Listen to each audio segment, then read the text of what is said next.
Muy buenas noches. El Ilustre Colegio de Abogados de Tacna les da la más cordial bienvenida a la conferencia denominada Análisis de Tutela Cautelar.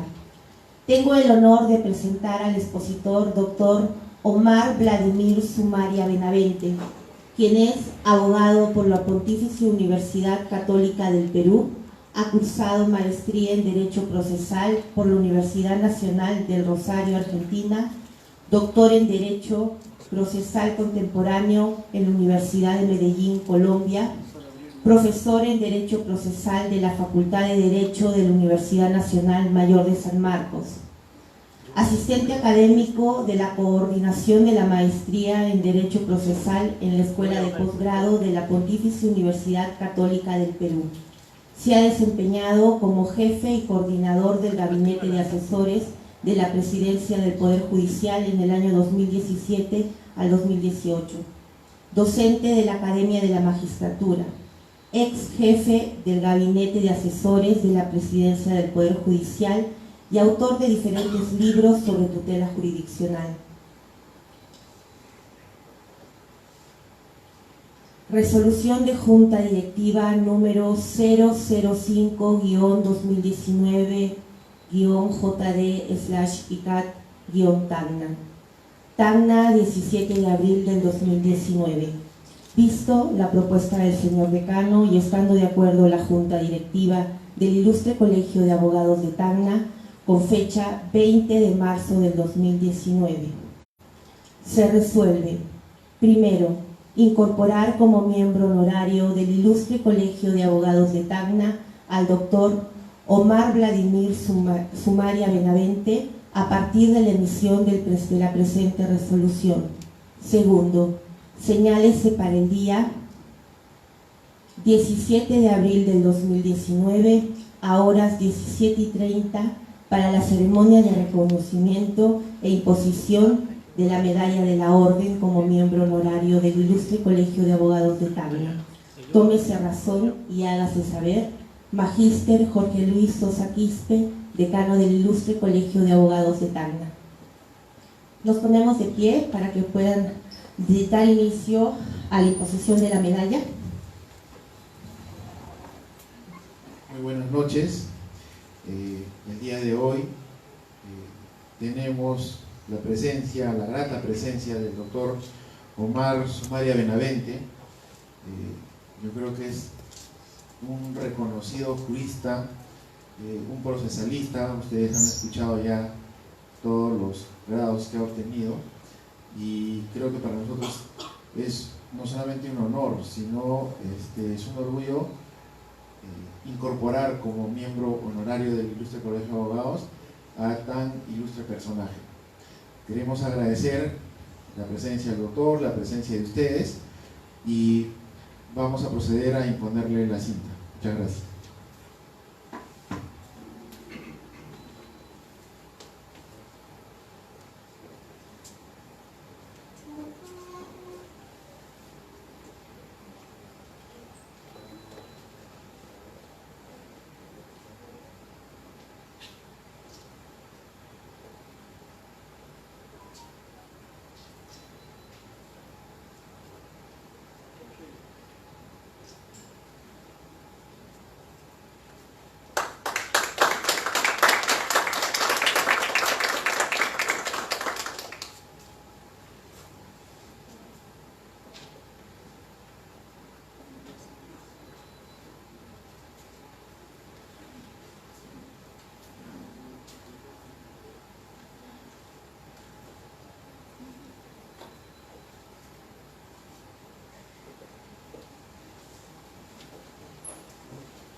Muy bien, habiendo terminado nuestro acto ceremonial, vamos a dar inicio a la presente ponencia del doctor. Brindémosle un fuerte aplauso. Parece que nuestros viernes jurídicos y los ahora miércoles lo hemos puesto debido a la semana larga, ¿no? De que es feriado. Y bueno, no agradecerles a todos, como dijo el decano, su presencia y su participación. Algunos son casi los que siempre vienen a nuestras ponencias y es un gusto tenerlos. ¿Sí?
Buenas noches. ¿Me escuchan? ¿Me oyen? Sí. Bueno, ante todo quiero agradecer sobre todo al señor decano por haberme incorporado como miembro honorario del Colegio de Abogados de Decano, que para mí significa un gran honor, un gran mérito y un compromiso con el Colegio de Abogados de Decano, teniéndome a disposición con ustedes gran conveniente por cualquier otro tipo de actividad académica. Esta distinción se suma a las ya tenidas por el Colegio de Abogados de Arequipa, Puno, Cusco, Madre de Dios, Huánuco, Salta, Huaura, Arequipa y Mazú. Y me compromete en el desarrollo del trabajo académico, sobre todo de una manera crítica.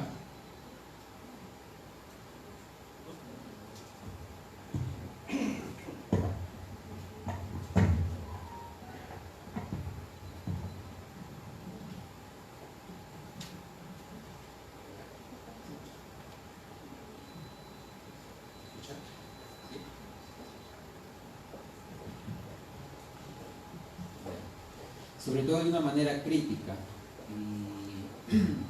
Y ese tema que quiero conversar hoy día con ustedes.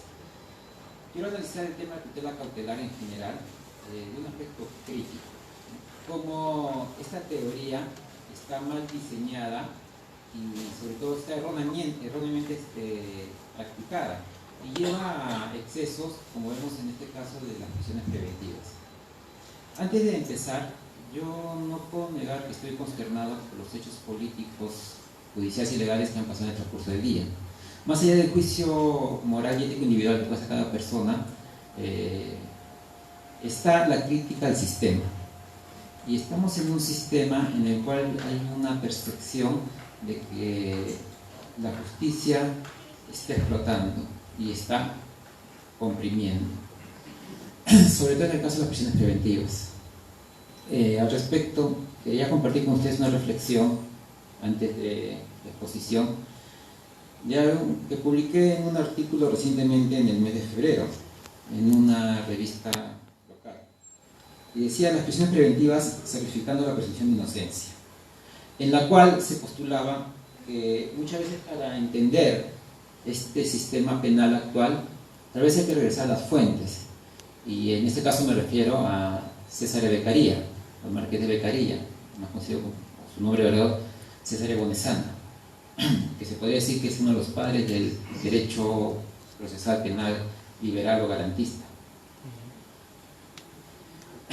Citando a Giambattista Vico, él decía que la historia no avanza de manera lineal, impulsada por el progreso, sino en formas de ciclo que se repiten, que implican avances y retrocesos, en una espiral en que todo regresa, a través de cursos y recursos, aunque no del mismo formato, que a veces se presenta como farsa.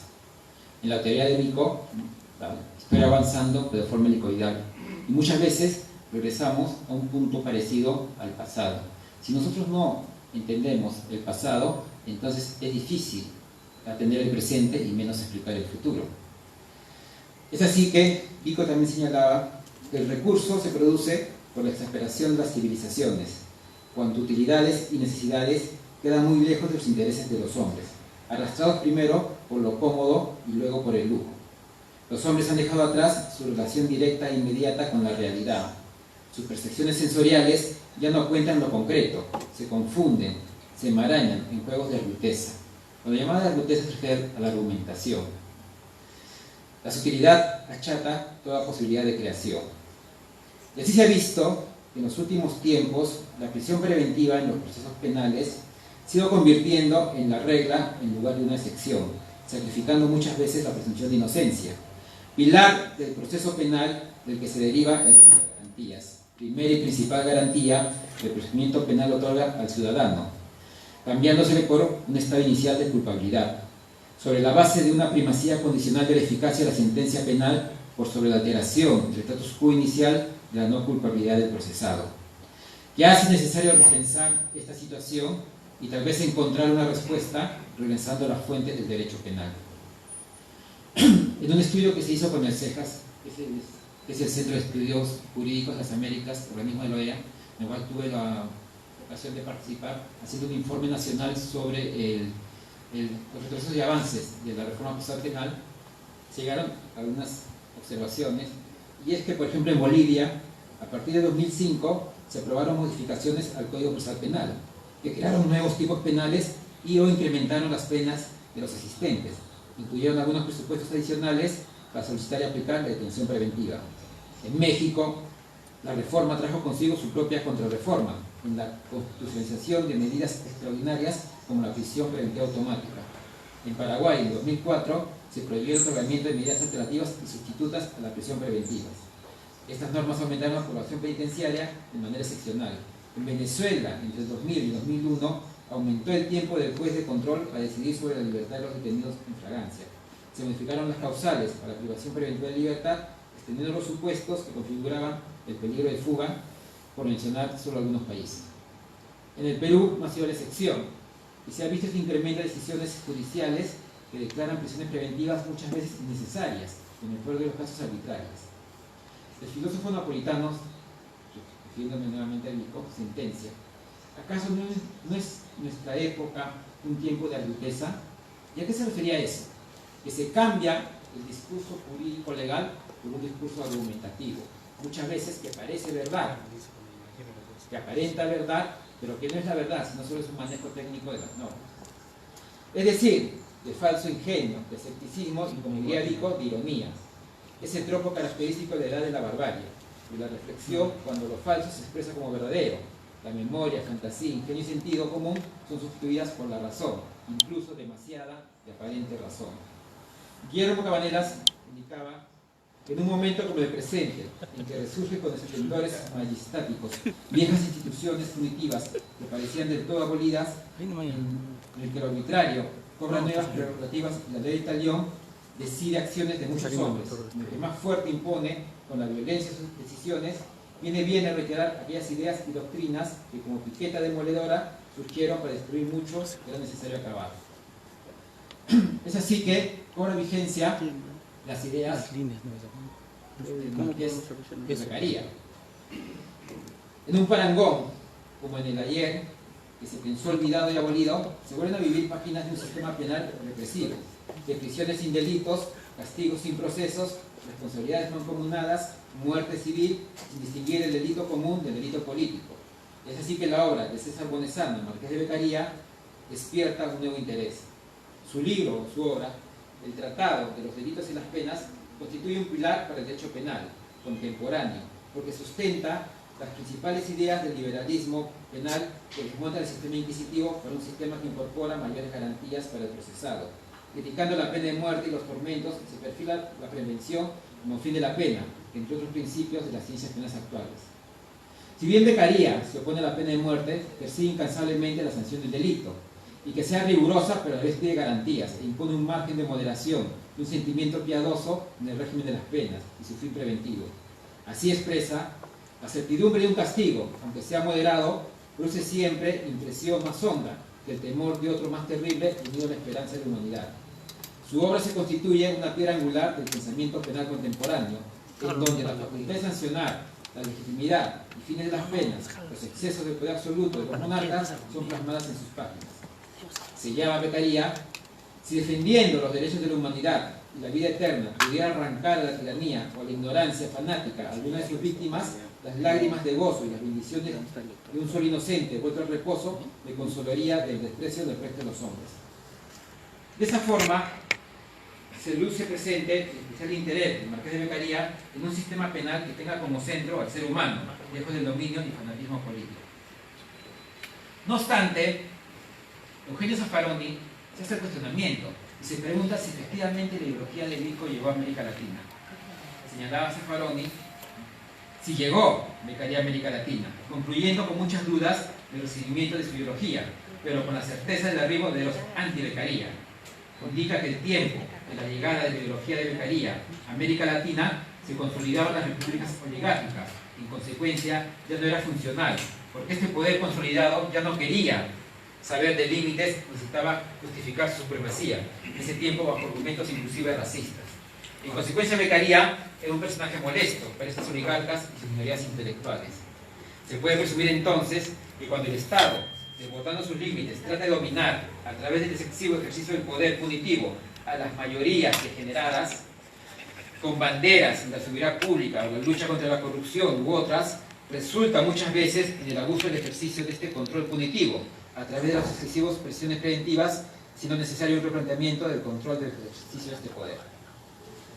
Es por ello que Zaffaroni exclama: los que formamos parte de las mayorías que llaman degeneradas y tratamos de frenar el leviatán oligárquico de las minorías que buscan la represión ilimitada para la contención de las mayorías, volvemos siempre a la vista hacia la única tabla de salvación ideológica, que es la tradición limitadora y garantista que viene de Beccaria, tornando así vigente y actual el pensamiento de este ilustre milanés.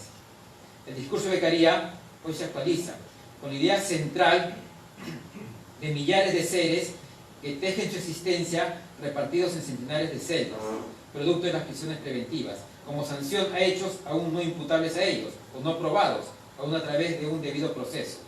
Parafraseando nuevamente a Vico, reza que la grandeza de las naciones está en la creencia del derecho y en la enseñanza de la justicia, pero sobre todo con piedad.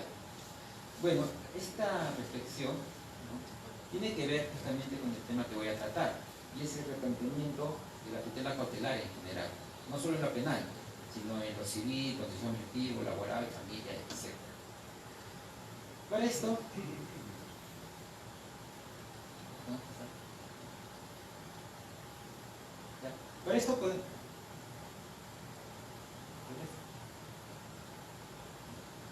para esto ¿no?, debemos advertir que estamos en una etapa del derecho, que se llama la etapa de la constitución del derecho.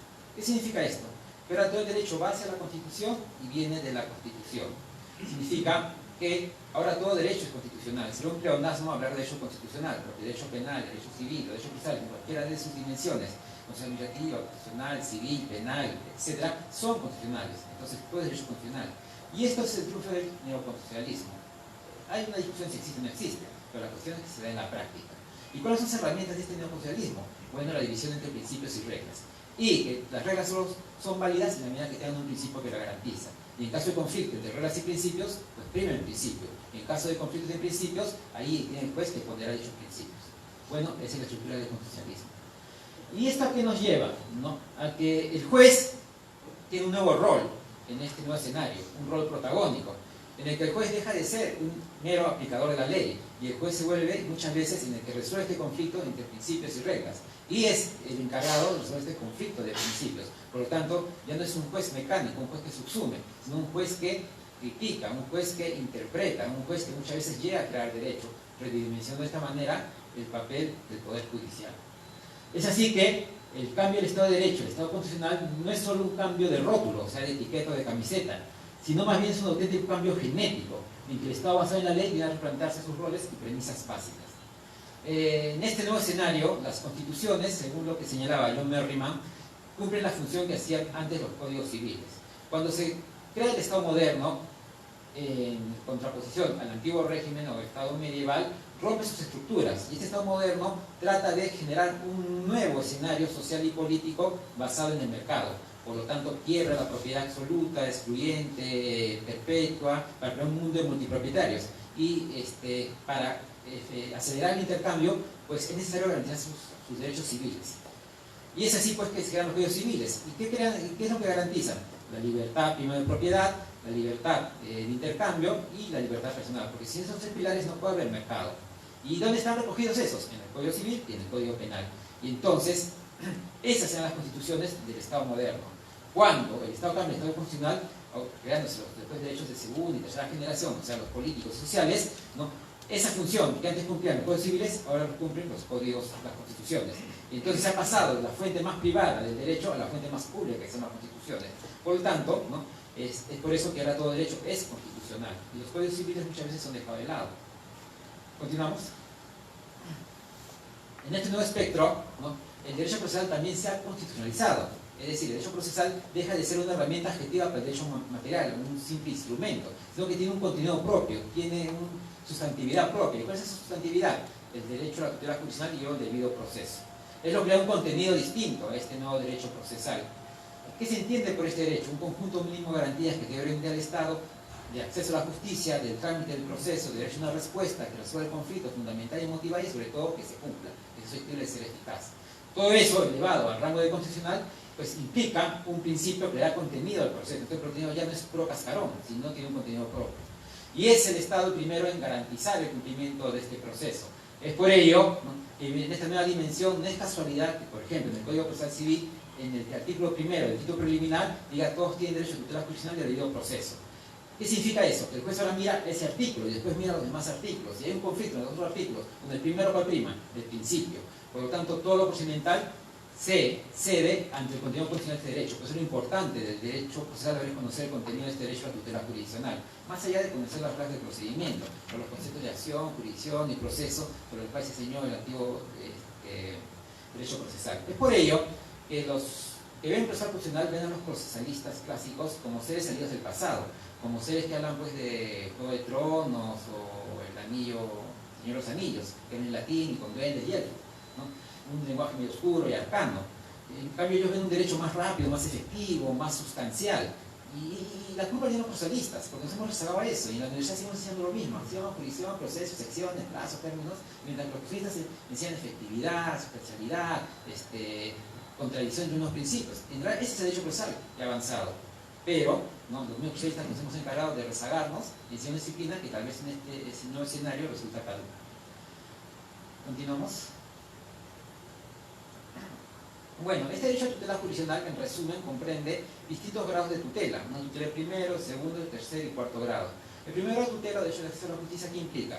El derecho que tienen todos a un juez predeterminado por ley, el principio de legalidad y, sobre todo, que el Estado brinda las condiciones físicas materiales para que se pueda ejercer este derecho. Luego viene un segundo conjunto de garantías, que es el derecho a un proceso justo, equitativo, ¿no?, el derecho de debido proceso, que implica, en resumen, el principio del contradictorio, igualdad de partes, el juez imparcial, igualdad formal ante la ley, que podemos aplicar plazo razonable, defensa por letrado, etc. Lo tiene que ver con las garantías del proceso, que es la tutela de segundo grado. Luego viene un tercer conjunto de garantías que vienen con el derecho a una respuesta, pero no es cualquier tipo de respuesta, sino una respuesta que resuelva el fondo del conflicto y sobre todo que sea fundamentada y motivada, que es la tutela de tercer grado. Y finalmente viene un último conjunto de garantías, que es la tutela de cuarto grado, o derecho a que esta respuesta sea susceptible de ser eficaz. Es decir, que el Estado te brinde las condiciones o mecanismos para que la respuesta que se cumpla. Porque sentencia que no se cumple, igual no sirve. Todo en conjunto es el derecho a tutela jurisdiccional. De esta concepción del contenido del derecho a tutela jurisdiccional surgen las distintas manifestaciones de la tutela jurisdiccional. Es la tutela cognitiva, la tutela ejecutiva y la tutela cautelar. ¿Por qué? Porque la tutela cognitiva tiene que ver con el derecho a una respuesta. Esa respuesta que a través del proceso el Estado te da frente al conflicto. Y la tutela ejecutiva y la tutela cautelar nacen de la tutela jurisdiccional de cuarto grado, o sea, el derecho a que esa respuesta sea susceptible de tener eficacia, o sea, que se cumpla. Es así que, podemos continuar. Tenemos tres tipos de tutela: la tutela cognitiva, la tutela ejecutiva y la tutela cautelar. Si vemos el esquema, ¿no?, cada tutela tiene una finalidad distinta, que se materializa en la pretensión. Tutela cognitiva se denomina cognitiva, ¿por qué? Lo que se le pide al juez, o sea, la pretensión concreta de tutela, es conocimiento, una verdad, una certeza frente a un estado de incertidumbre jurídica inicial provocada por el ejercicio del derecho de acción. Para llegar a esa certeza, hay una herramienta procesal, que es el procedimiento, proceso cognitivo, cuyo proceso tiene la siguiente estructura, ¿no?, una etapa de afirmación, una etapa de negación, una etapa de confirmación, una etapa de alegación. Y la sentencia no es parte de la serie procedimental, sino es el objeto del proceso, porque la sentencia tiene como contenido la declaración de certeza. Entonces, si queremos una gráfica del proceso, sería como una recta. ¿Qué es una recta? Un segmento, pero un segmento que tiene un punto de origen, una trayectoria y un punto de destino. Igual es el proceso, tiene un punto de origen, ¿cuál es? El ejercicio del derecho de acción. Tiene una trayectoria, ¿cuál es la trayectoria? La serie procedimental. Y tiene un punto de destino, ¿cuál es el punto de destino? La sentencia, que contiene la declaración de certeza. Entonces es un proceso casi científico, ¿no? Hipótesis, contrahipótesis, verificación de hipótesis, síntesis y respuesta. Por eso es un proceso de esa estructura. Esta sentencia que contiene la declaración de certeza se convierte en un título. Título para exigir lo que es debido. Si no tengo ese título, no puedo exigir lo que es debido.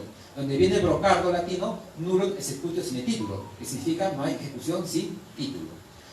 Por ejemplo, digamos que la señorita le debe al compañero $5.000, ¿sí? Ella es una creadora diligente y por lo tanto ese contrato de mutuo dinerario lo ha materializado en un documento privado. Ella es más diligente, ese documento privado, las firmas las manda a legalizar donde un notario. Y entonces ese documento privado, ¿qué tiene ahora? Fecha cierta. Ella sí es una creadora diligente.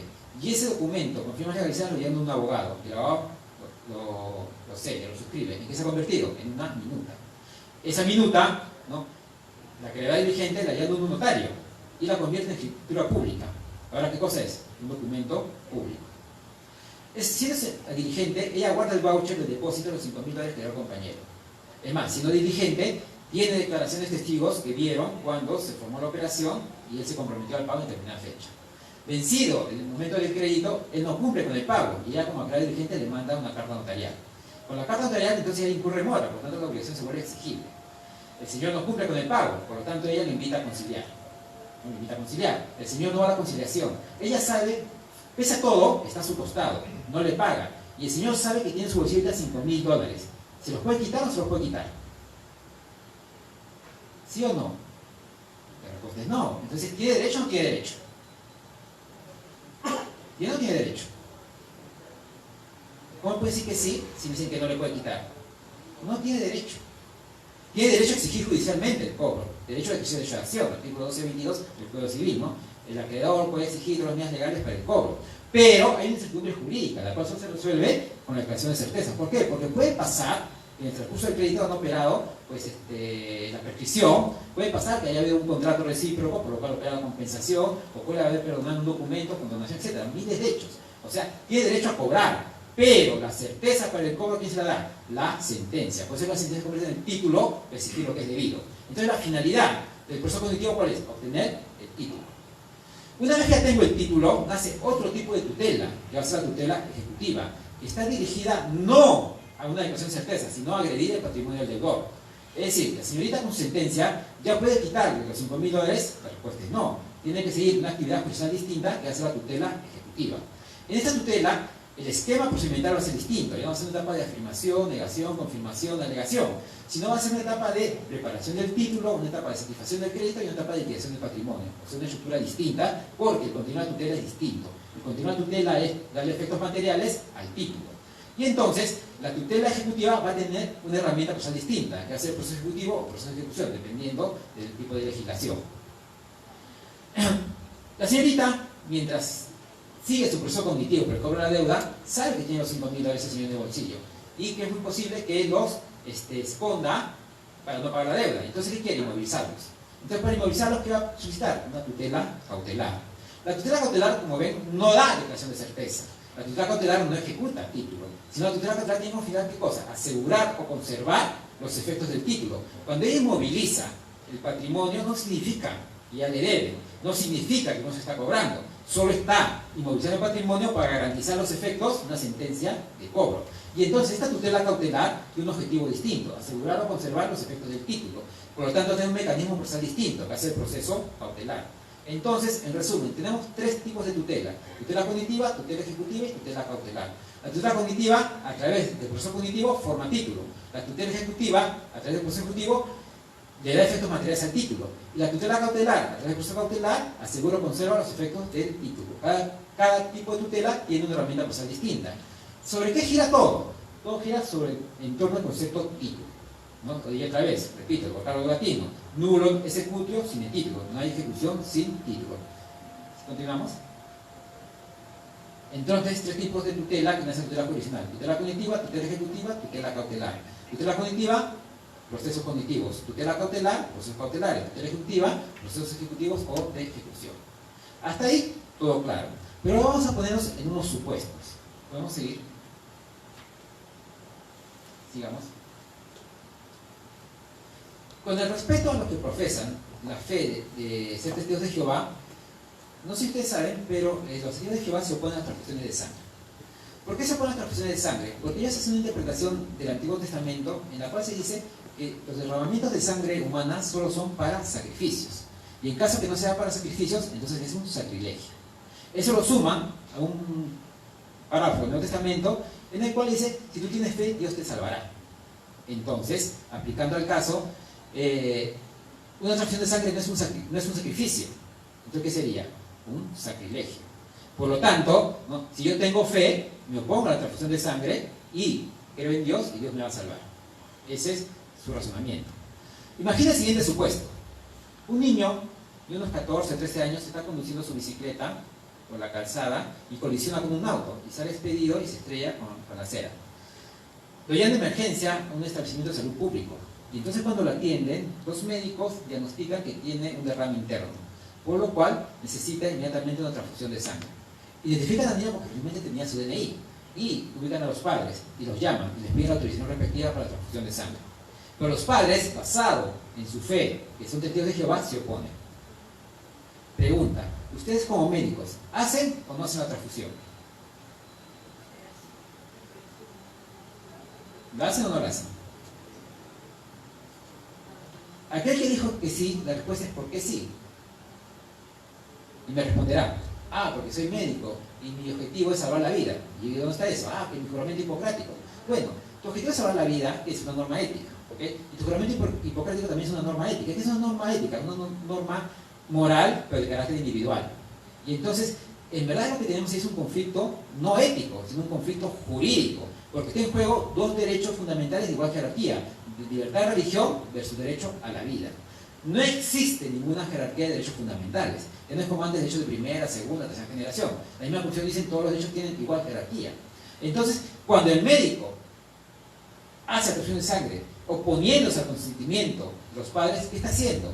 Está dejando de lado la libertad de religión, está imponiendo el derecho a la vida, sin ser juez. ¿Por qué? Porque justamente para resolver los conflictos de contenido jurídico está el órgano jurisdiccional. Y cuando alguien que no es juez resuelve un conflicto que tiene contenido jurídico, ¿en qué se está convirtiendo? En juez sin serlo. ¿Y eso cómo se llama? Autotutela.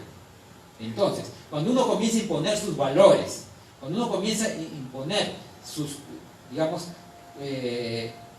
confesiones morales, éticas, individuales sobre los demás, ante conflictos jurídicos, sin ser parte del órgano jurisdiccional, ¿qué está haciendo? Autotutela. Y entonces todo el sistema se pervierte y se descompone. Y regresamos otra vez a la ley de la selva. Que cada uno lo que piensa, que crea que es conveniente, pues lo aplica. Entonces estamos en un gran problema. El médico se asusta, le cuentan todo ese rollo y dice, no puedo hacerlo. Y ahora ustedes como abogados dicen, bueno, hay un problema, quiero hacer la transfusión de sangre de este chico, y los padres se oponen porque son testigos de Jehová. Y dice, señor abogado, ¿qué hago? Ahora respondo como abogado, ya no respondo como médico. ¿Qué es lo que tendrían que hacer como abogado? Ustedes dicen, bueno, tienen que pedir autorización al juez, ¿no? El juez es el que autoriza. ¿Por qué? Porque hay un conflicto de derechos. Y entonces, ok, tienes que pedir autorización. ¿Qué tipo de tutela vas a pedir? ¿Tutela cognitiva, tutela ejecutiva o tutela cautelar? Entonces, vamos por lo primero, tutela cognitiva. Si yo quiero pedir tutela cognitiva, o sea, una declaración de certeza, tendría que ser un proceso cognitivo. Y en el transcurso de cumplimiento de la serie procedimental, afirmación, negación, confirmación, alegación, cuando llega sentencia, ¿qué va a pasar? El bien jurídico de vida se ha extinguido. O sea, el niño ya está velado y enterrado, llega tarde. No puedo pedir tutela ejecutiva porque no hay nada que ejecutar, no tengo título. Entonces dirán, una medida cautelar anticipada. Bueno, ok. ¿Y cuál va a ser tu pretensión de tutela cautelar? ¿Qué es lo que vas a pedir concretamente al juez? No se pide saber la vida, porque los jueces no salvan vidas, ¿no? ¿Qué vas a pedir al juez? Que autorice la transfusión de sangre. Ok, y el juez se sensibiliza con el caso y autoriza la transfusión. Se cumple con la medida cautelar.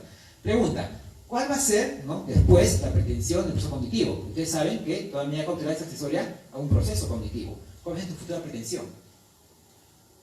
Ninguna. ¿Por qué? Porque así yo le pida, ¿no?, que el juez pondere por el caso concreto que vida sin poner religión, ¿qué pasa si el juez me dice no? Porque los derechos son igual jerarquía y se declara infundada mi demanda. ¿Yo puedo retrotraer los efectos de la medida cautelar? ¿Puedo sacarle la sangre al menor? No. Ya me dio satisfacción inmediata con la medida cautelar. Es decir, conseguí certeza, ejecución y cautela con un solo procedimiento, prescindiendo de los tipos de tutela. Entonces, algo raro está pasando. Vamos al segundo ejemplo. Imagínense ese escenario. Hay una elevación y en la parte inferior hay un pueblo. En la parte superior hay una fábrica, una minera, digamos, y al costado un lago. Esta fábrica o minera está ahí con todos los permisos habidos y por haber. Permisos administrativos, informe de impacto ambiental, o sea, todo totalmente regular, ¿no? Y esta empresa necesita vertir y sacar agua del lago para su actividad.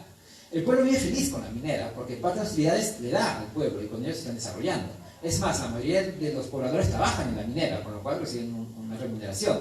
Y los que no son parte del pueblo bajan al pueblo y consumen, con lo cual el comercio ha aumentado. O sea, es una simbiosis total y todos viven felices y contentos. Sin embargo, por estos extraños cambios climáticos que están dando, comienza un periodo de lluvia inesperado, el cual hace que incremente el caudal del lago. Entonces, ¿qué va a pasar si la minera sigue echando agua al lago? Este se va a desbordar. ¿Y encima de quién va a caer? El pueblo. Y entonces el pueblo va a ustedes como abogados y dice, señor abogado, ¿qué hago frente a esta situación? ¿Ustedes qué le responden? La respuesta no es que se muden, ¿no?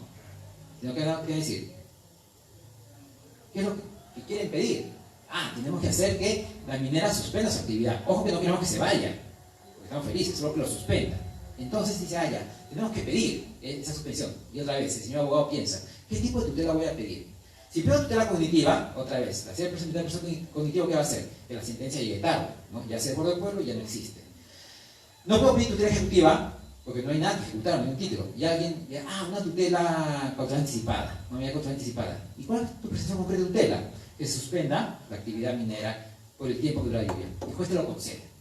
Pregunta, ¿cuál va a ser tu pretensión posterior en un proceso cognitivo? Porque otra vez, la tutela cautelar es accesoria a un proceso cognitivo. ¿Cuál va a ser? Ninguna. Porque, ojo, no se quiere que la minera se vaya. Y tampoco quiere imponer el gravamen a la minera para construir barreras de contención, porque van a decir, pero si esto es algo inesperado, imprevisto, fortuito, ¿por qué me tienen que exigir más costo en algo que no se va a suceder? Yo solo quería que suspenda por ese tiempo. Es más, se acaba la lluvia y digamos que se presenta una demanda creando una presión artificiosa para cumplir con la formalidad y luego se declara infundada e improcedente. Yo no puedo revertir el tiempo porque ya se ejecutó esa medida cautelar. No puedo volver al pasado. Otra vez, con una supuesta medida cautelar conseguí, ¿no?, certeza, conseguí ejecución y conseguí cautela en un solo momento. Pongamos un tercer ejemplo. Imaginen un padre de familia casado con una señora que tiene un hijo de unos 7 u 8 años, ¿no? Esa edad en que los niños creen que su papá es un héroe. Ya después se desilusionan, pero bueno, está con la fantasía. Este padre de familia tiene una crisis muy aguda con su esposa, por lo que él se retira voluntariamente del hogar conyugal. Él cumple con todas las cargas económicas, ¿ok? Educación, salud, recreo, vestimenta, etc. Pero se abstiene de manera voluntaria a visitar al menor porque cada vez que va se hace más agudo el conflicto con la señora y él no quiere que se perciba esa violencia por el menor. Entonces abstiene de ir a la casa. Imaginemos que estamos en el mes de diciembre, semanas antes de la Navidad. Y justo este señor le sale una oferta de trabajo para irse al extranjero. Aceptar esta oferta significa un gran incremento de su remuneración, con lo cual puede asegurar el futuro de su familia. Sin embargo, también implica que si acepta su oferta de trabajo, se va a ausentar del país por lo menos 6 o 7 años. Entonces, él quiere estar con su hijo esta última Navidad, porque de acá no lo va a ver hasta cuando tenga tal vez 14 años. Pregunta, va a anunciar como abogados y él quiere estar con su hijo en Navidad. ¿Qué le recomienda? No decir, llévatelo, no, porque entre cónyuges no hay secuestro. No, esa no es la respuesta. ¿Y qué le van a recomendar? ¿Qué es lo que corresponde? Un régimen de visitas. ¿Por qué? Porque la señora tiene tenencia de hecho y él no tiene la tenencia. Pero el régimen de visitas, a pesar de ser un proceso sumario, sigue existiendo estructura cognitiva, porque tiene etapa de afirmación, negación, confirmación, alegación. Por lo tanto, cuando llegue la sentencia del régimen de visita, la señora tendrá 20 años, no sirve, ¿no? Entonces, ¿qué hace para estar con Navidad? Pide una medida cautelar anticipada. ¿Y qué pide la medida cautelar anticipada? Que se permita al padre, o se autorice al padre a estar con el menor en Navidad. Y el juez se sensibiliza y da esa supuesta medida cautelar. Y el padre está con su hijo en Navidad y al día siguiente se va. Pregunta, ¿a él le interesa después el régimen de visita? ¿A él le interesa que señale que los viernes, los jueves, el horario, el lugar de la madre? No le interesa nada porque ya se cumplió con la medida cautelar lo que él quería. Ya se dio satisfacción a su tutela concreta. Entonces, otra vez vemos, ¿no?, que con una medida cautelar se agota el proceso. Hay certeza, ejecución y cautela en un mismo momento. Entonces, ¿qué pasó? Yo les dije al principio que había 3 tipos de tutela. Tutela ejecutiva, tutela cognitiva, tutela cautelar y tutela ejecutiva. Y cada uno con distintas herramientas procesales. Procesos cognitivos, procesos ejecutivos, procesos cautelares. Sin embargo, hemos visto 3 ejemplos en los cuales con un solo mecanismo se cumple todo. Entonces, ¿yo les he mentido? No, no les he mentido. ¿Qué es lo que sucede? Que este esquema clásico de tutela cognitiva, cautelar, ejecutiva, con su mismo brocardo dice nulo, executo, sin título, se basa en el concepto patrimonial del derecho romano. Para los romanos, ¿qué significa derecho patrimonial? Que todo es alienable, todo es fungible, intercambiable, cuantificable, etc. Entonces, es decir, todo tiene un precio. Todo se compra, todo se vende. ¿Podemos avanzar? Entonces, en derecho romano, si en el transcurso del proceso el bien jurídico se pierde, no importa, porque siempre hay una prestación equivalente que va a ser la indemnización. Todo tiene un precio, la libertad tiene un precio en el derecho romano. Es por eso que cuando uno tiene una deuda, una creencia, va y pone su mano encima de una persona. ¿Cómo se llama eso? Manus injectio. La mano en Roma, ¿qué significa? Que me pertenece. Entonces yo pongo la mano encima de un sujeto, deja de ser un sujeto y convierte en un objeto. Hasta que paga mi deuda y se libera. O sea, la libertad tiene un precio. La vida tiene un precio. ¿Por qué? Porque si hay varios acreedores, un deudor, como en un sistema de multiacreencias, ¿qué pasa? Vamos todos y lo descuartizamos el deudor, y cada uno se lleva una parte del cuerpo, por eso nos cobramos. O sea, la vida tiene un precio. Entonces, la posición romana del derecho es así, ¿no? Regresa, ya estás adelantado. La posición romana es así, un concepto patrimonial del derecho, por lo tanto, no importa si el bien jurídico se pierde, porque siempre la iniciación funciona como prestación equivalente. Ellos no conocían el concepto de derecho fundamental.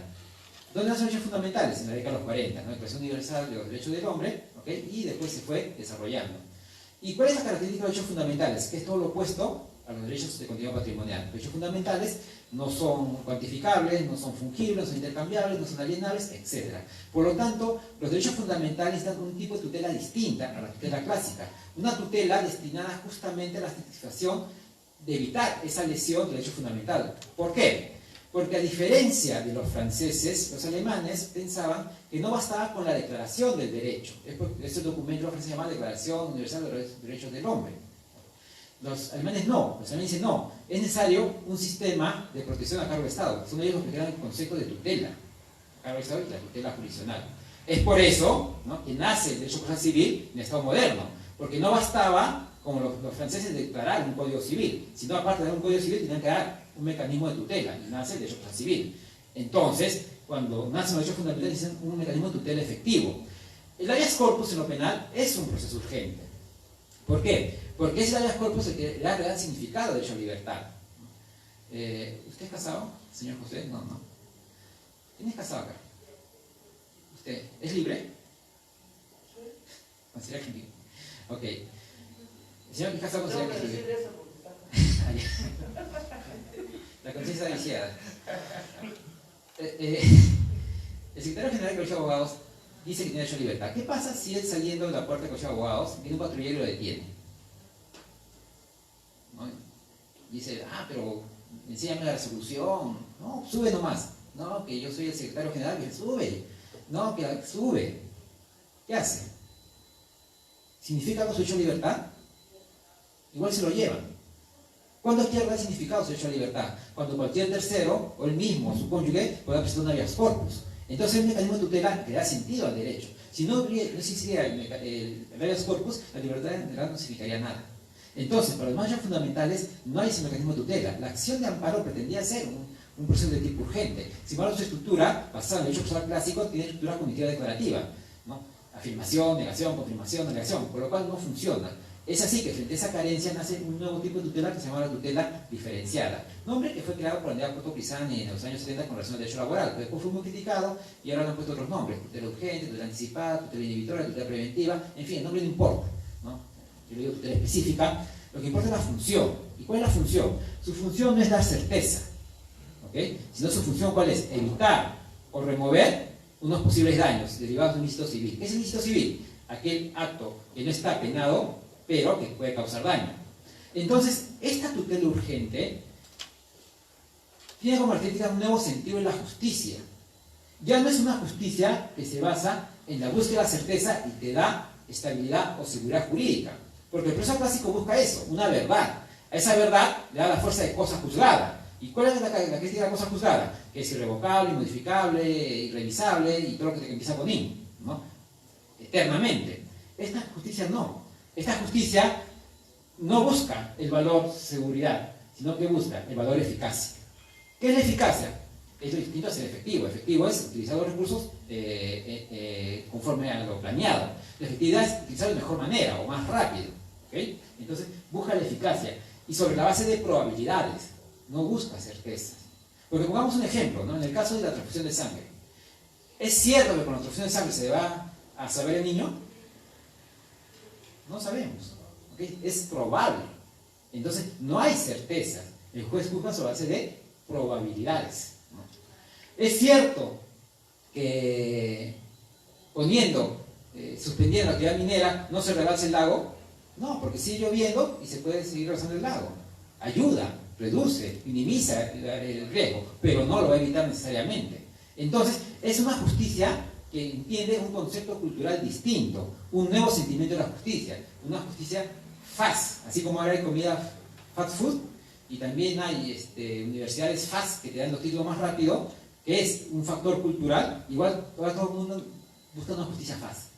Y esto que pasa en lo constitucional se ha extendido a todo el sistema procesal. A ver si podemos cambiar. Sigue cambiando. Se ha extendido a todo el sistema jurídico en general. ¿Por qué? Porque la cultura ha cambiado y entonces se ha tomado en cuenta ahora la urgencia como un valor. La urgencia no es un valor que estuvo presente eternamente. Recién toma énfasis a finales del siglo XIX. ¿Por qué? Todos los médicos, cuando atienden una enfermedad, siguen un protocolo. Y es más, el médico no puede experimentar con el paciente. Y si experimenta con el paciente, va a es responsable de utilizar el protocolo. Y así es la medicina. Sin embargo, a finales del siglo XIX aparecieron nuevos tipos de enfermedades para los cuales no había protocolos. Frente a esas nuevas enfermedades, entonces, ¿qué tenían que hacer los médicos? Improvisar sobre el concepto de urgencia. Ese concepto de la medicina después se extendió a todo campo de conocimiento. Uno de esos campos es el derecho. Entonces la urgencia se fue implementando como valor en la sociedad. Y por eso ahora todo es urgente. No es casualidad que cuando uno va a un trabajo, ¿qué le dicen? ¿Para cuándo quieres esto? Para ayer. Todo es urgente. Queremos estudiar más rápido, queremos las cosas más aceleradas, queremos una justicia más rápida, queremos comidas más rápidas, las relaciones se vuelven más rápidas, ¿no? Ahora uno cuando va por un trabajo, antes era un mérito trabajar 15 años en un mismo lugar, dicen, tiene constancia. Ahora no, dicen que tú no tienes iniciativa, no tienes ambición. Más bien prefieren al que tiene más trabajos. Y en las relaciones amicales y amorosas, igual, un día estás con una persona y el día siguiente ya no. Ahora las personas ya no cuentan sus enamorados sino sus divorcios. Yo tengo amigas de mi edad que ya tienen 2 o 3 divorcios. ¿Por qué? Porque todo se ha vuelto más rápido sobre el concepto de urgencia. Entonces la urgencia se va volviendo un valor que va penetrando en toda la sociedad. A esto sumamos, ¿no?, como describiría Gilles de Poyetsky en El Imperio Efímero, lo que se llama la moda. Él analiza, ¿no?, la moda fashion de las costumbres y lo extiende a todo concepto cultural. Y es cierto, pues ahora somos una sociedad que se organiza de acuerdo a la moda. No es casualidad que sale un baile el caballo y todos bailan igual el baile del caballo. ¿Y cuánto dura este baile del caballo? Meses. Salió otro baile y después todos bailan el mismo baile. Y sale una ropa y todos se visten igual. Salen rayas, todos rayas. Salen flores, todos flores. Hacen una canción. Entonces, la moda es efímera. Igual es la cultura de ahora. Es una cultura efímera. Una cultura que sobrevalúa el presente, olvidándose del pasado y del futuro. Y esto lo describe muy bien de Sousa Buenaventura cuando se habla de la sociología de la emergencia. Y esta sociología de la emergencia justamente apunta hacia eso, ¿no?, a un mundo en el cual, sobrevalorizando el presente, no hay vista hacia el pasado y hacia el futuro. Y eso se traduce también al sentimiento de justicia. Y por eso es que todos queremos una justicia más rápida. Frente, ¿no?, a la antigua justicia que buscaba seguridades basadas en certezas, ¿qué busca ahora la gente? Eficacia basada en probabilidades. Busca rapidez. Por eso no es casualidad que ante la impunidad de ciertos personajes que no son castigados, la gente aplaude las prisiones preventivas. Dice, bravo, lo metieron a la cárcel. Pero sobre la base de ¿qué? De probabilidades, no sobre la base de una condena. Y la gente aplaude eso. Pero, ¿qué pasa con el tiempo? Que eso explota. Explota porque finalmente no pasa a ser lo que era la excepción la regla. Y lo urgente comienza a minar la certeza, la seguridad y mina todo el derecho. ¿Podemos seguir? Y entonces estamos en un mundo, ¿no?, en el cual lo urgente ha penetrado en el derecho. Cada vez vemos formas procesales más cortas, más urgentes, más fast. Por ejemplo, ¿no?, el decreto legislativo 1194, que es el proceso de fragancia. ¿Qué busca el proceso de fragancia? Condenas rápidas. ¿Basarse en qué? En el concepto de fragancia, evidencia, notoriedad del hecho. ¿Diseñado en principio para qué? Si leen la parte considerativa, era para narcotráfico, tal ilegal, eso, pero son delitos complejos y no soporta un proceso de fragancia. Y excepcionalmente, ¿para qué era? Conductores alimenticios y conductores ebrios. Más bien ahora la excepción se aplica con la regla. ¿Qué vemos en las cárceles? En Arequipa salió un informe la semana pasada que creo más del 50%, 60% de los que están en prisión son deudores alimenticios y conductores ebrios. Entonces, para eso está sirviendo el proceso penal, ¿no? Y los delitos graves no son condenados. ¿Por qué? Porque es una institución creada en Italia. ¿okay? Y cuando nosotros tomamos el sistema empresarial norteamericano que se basa en un proceso competitivo, y como no funciona porque es muy largo, entonces agarramos el camino más corto y traemos el proceso de fragancia italiano. O la ley 28.537, que es el proceso de filiación judicial de paternidad matrimonial, en el cual se reduce solo a la prueba del ADN, que en realidad no viene a ser un proceso, sino que sería una técnica anticipada de formación de la prueba. ¿Por qué? Porque la prueba, ¿qué cosa es? El resultado de los hechos contradictorios firmados por las partes, y acá no, se toma como prueba ya el ADN, por lo tanto, de forma anticipada legalmente, como una prueba tasada, nos le da ese valor al ADN y por tanto se hace sentencia inmediata.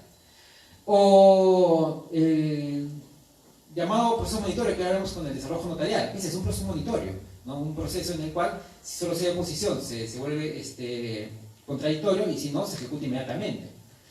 O el llamado desarrollo express, que está en la ley 32.1, o las prisiones preventivas, que en realidad, para mí, no son tutelas cautelares, sino son expresiones de estas tutelas anticipadas. Porque en las prisiones preventivas, más que asegurar la eficacia de la sentencia, están dando condenas anticipadas, sobre la base de probabilidades, no sobre la base de certezas. ¿Podemos continuar? Es así, pues, que la urgencia en el terreno jurídico, ¿no? ¿Qué significa? Es la temporalidad de lo excepcional, tiende a imponerse como tiempo normal, la excepción que invalida la regla, de alguna manera. La urgencia al provocar un cortocircuito en las formas, los plazos y los procedimientos, tomando su autoridad el estado de necesidad que se hace ley, se erige de esa manera en una injusticia generalizada, y de ello resulta un nuevo riesgo, que es la inseguridad jurídica, producto de una ingeniería jurídica cuyo ritmo se ha rebuscado. ¿Quién decía esto, Franz Haus? ¿En qué libro? El tiempo y el derecho.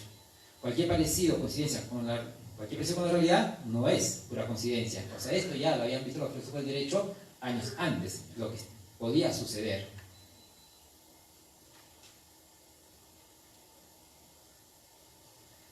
Y el mismo François Haus nos señala, ¿no? Dice, este supuesto de urgencia tiene distintos efectos bastante contestables. Primero, dice, conduce a validar la transferencia de competencias del juez ordinario al juez de los recursos de urgencia, del juez al particular, del legislador al juez ejecutivo. También conduce a simplificar considerablemente los procedimientos, a abreviar los plazos y contornear las formas. Un tercer efecto, tal vez más significativo, es la afectación del fondo del derecho, validando al igual que la jurisprudencia de circunstancias excepcionales, actos que regularmente serían inválidos. Entonces, este concepto de urgencia, que es el que ha penetrado en el sistema jurídico, pues resulta un concepto vago y muchas veces impreciso. Continuamos, por favor.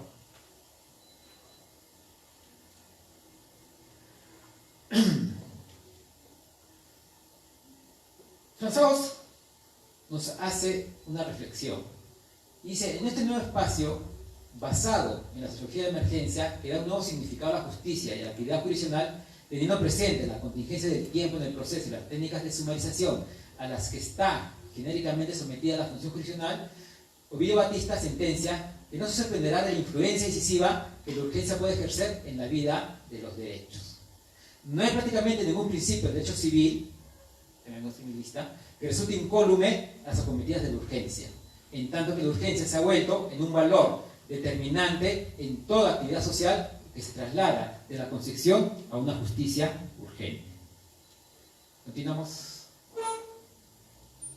Entonces, en estos procesos urgentes nos olvidamos del tiempo que significa al derecho. Franz Haus nos dice que el proceso no es solamente un conjunto de formas y trámites, es un espacio en el cual forma un ritual, muchas veces terapéutico para la sociedad. Entonces, en este espacio, para que cumpla con su objetivo, tiene que haber un momento de memoria, un momento de perdón, un momento de promesa y un momento de puesta en entredicho. Los procesos urgentes solo ven el tema de la memoria y se olvidan de los otros tres tiempos del derecho. Señalaba Franz Haus que sin memoria, una sociedad sería incapaz de darse una identidad y aspirar a la perenidad. Sin perdón, se expande el peligro de la repetición compulsiva de sus dogmas y fantasmas. Sin promesa, la sociedad hierra de un aquí para allá sin sentido. Y sin puesta en entredicho, la ley comprime y el contrato explota. ¿Continuamos? Continuamos.